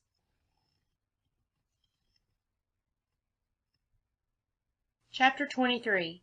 Glinda the Good Witch grants Dorothy's wish. Before they went to see Glinda, however, they were taken to a room of the castle, where Dorothy washed her face and combed her hair, and the Lion shook the dust out of his mane, and the Scarecrow patted himself into his best shape, and the Woodman polished his tin and oiled his joints. When they were all quite presentable, they followed the soldier girl into a big room, where the witch Glinda sat upon a throne of rubies. She was both beautiful and young to their eyes. Her hair was a rich red in color, and fell in flowing ringlets over her shoulders. Her dress was pure white, but her eyes were blue, and they looked kindly upon the little girl. "What can I do for you, my child?" she asked. Dorothy told the witch all her story, how the cyclone had brought her to the land of Oz, how she had found her companions, and of all the wonderful adventures they had met with. "My greatest wish now," she added, "is to get back to Kansas, for Aunt Em will surely think something dreadful has happened to me, and that will make her put on a mourning. And unless the crops are better this year than they were last, I'm sure Uncle Henry cannot afford it." Glinda leaned forward and kissed the sweet upturned face of the loving little girl. "Bless your heart," she said. "I'm sure I can tell you a way to get back to Kansas." Then she added, "But if I do, you must give me the golden cap." "Willingly!" exclaimed Dorothy. "Indeed, it is of no use to me now, and when you have it you can command the winged monkeys 3 times." "And I think I shall need their services just those 3 times," answered Glinda smilingly. Dorothy then gave her the golden cap, and the witch said to the Scarecrow, "What will you do when Dorothy has left us?" "I will return to the Emerald City," he replied, "for Oz has made me its ruler, and the people like me. The only thing that worries me is how to cross the Hill of the Hammerheads." "By means of the golden cap I shall command the winged monkeys to carry you to the gates of the Emerald City," said Glinda, "for it would be a shame to deprive the people of so wonderful a ruler." "Am I really wonderful?" asked the Scarecrow. "You are unusual," replied Glinda. Turning to the Tin Woodman, she asked, "What will become of you when Dorothy leaves this country?" He leaned on his axe and thought a moment. Then he said, "The Winkies were very kind to me, and wanted me to rule over them after the witch died. I am fond of the Winkies, and if I could get back again to the country of the West, I should like nothing better than to rule over them forever." "My second command to the winged monkeys," said Glinda, "will be that they carry you safely to the land of the Winkies. Your brain may not be so large to look at as those of the Scarecrow, but you are really brighter than he is, when you are well polished, and I'm sure you will rule the Winkies wisely and well." Then the witch looked at the big shaggy Lion and asked, "When Dorothy has returned to her home, what will become of you?" "Over the Hill of the Hammerheads," he answered, "lies a grand old forest, and all the beasts that live there have made me their king. If I could only get back to this forest, I would pass my life very happily there." "My third command to the winged monkeys," said Glinda, "shall be to carry you to your forest. Then, having used up the powers of the golden cap, I shall give it to the King of the Monkeys, that he and his band may thereafter be free for evermore." The Scarecrow and the Tin Woodman and the Lion now thanked the good witch earnestly for her kindness, and Dorothy exclaimed, "You are certainly as good as you are beautiful, but you have not yet told me how to get back to Kansas." "Your silver shoes will carry you over the desert," replied Glinda. "If you had known their power, you could have gone back to your Aunt Em the very first day you came to this country." "But then I should not have had my wonderful brains," cried the Scarecrow. "I might have passed my whole life in the farmer's cornfield." "And I should not have had my lovely heart," said the Tin Woodman. "I might have stood and rusted in the forest till the end of the world." "And I should have lived a coward forever," declared the Lion, "and no beast in all the forest would have had a good word to say to me." "This is all true," said Dorothy, "and I am glad I was of use to these good friends. But now that each of them has had what he most desired, and each is happy in having a kingdom to rule besides, I think I should like to go back to Kansas." "The silver shoes," said the good witch, "have wonderful powers, and one of the most curious things about them is that they can carry you to any place in the world in 3 steps, and each step will be made in the wink of an eye. All you have to do is knock the heels together 3 times, and command the shoes to carry you wherever you wish to go." "If that is so," said the child joyfully, "I will ask them to carry me back to Kansas at once." She threw her arms around the lion's neck and kissed him, patting his big head tenderly. Then she kissed the Tin Woodman, who was weeping in a way most dangerous to his joints. But she hugged the soft stuffed body of the Scarecrow in her arms, instead of kissing his painted face, and found she was crying herself at this sorrowful parting from her loving comrades. Glinda the Good stepped down from her ruby throne to give the little girl a good-bye kiss, and Dorothy thanked her for all the kindness she had shown to her friends and herself. Dorothy now took Toto up solemnly in her arms, and having said one last good-bye, she clapped the heels of her shoes together 3 times, saying, "Take me home to Aunt Em." Instantly she was whirling through the air, so swiftly that all she could see or feel was the wind whistling past her ears. The silver shoes took but 3 steps, and then she stopped so suddenly that she rolled over upon the grass several times before she knew where she was. At length, however, she sat up and looked about her. "Good gracious!" she cried, for she was sitting on the broad Kansas prairie, and just before her was the new farmhouse Uncle Henry built after the cyclone had carried away the old one. Uncle Henry was milking the cows in the barnyard, and Toto jumped out of her arms and was running toward the barn, barking furiously. Dorothy stood up and found she was in her stocking feet, for the silver shoes had fallen off in her flight through the air and were lost in the desert forever. End of chapter 23. Recording by Stacey Chambers. The Wonderful Wizard of Oz by L. Frank Baum. Chapter 24. Home Again. Aunt Em had just come over to the house to water the cabbages when she looked up and saw Dorothy running toward her. "My darling child," she cried, folding the little girl in her arms and covering her face with kisses. "Where in the world did you come from?" "From the land of Oz," said Dorothy gravely. And here is Toto too.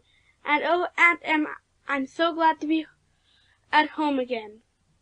End of chapter 24. End of The Wonderful Wizard of Oz by L. Frank Baum.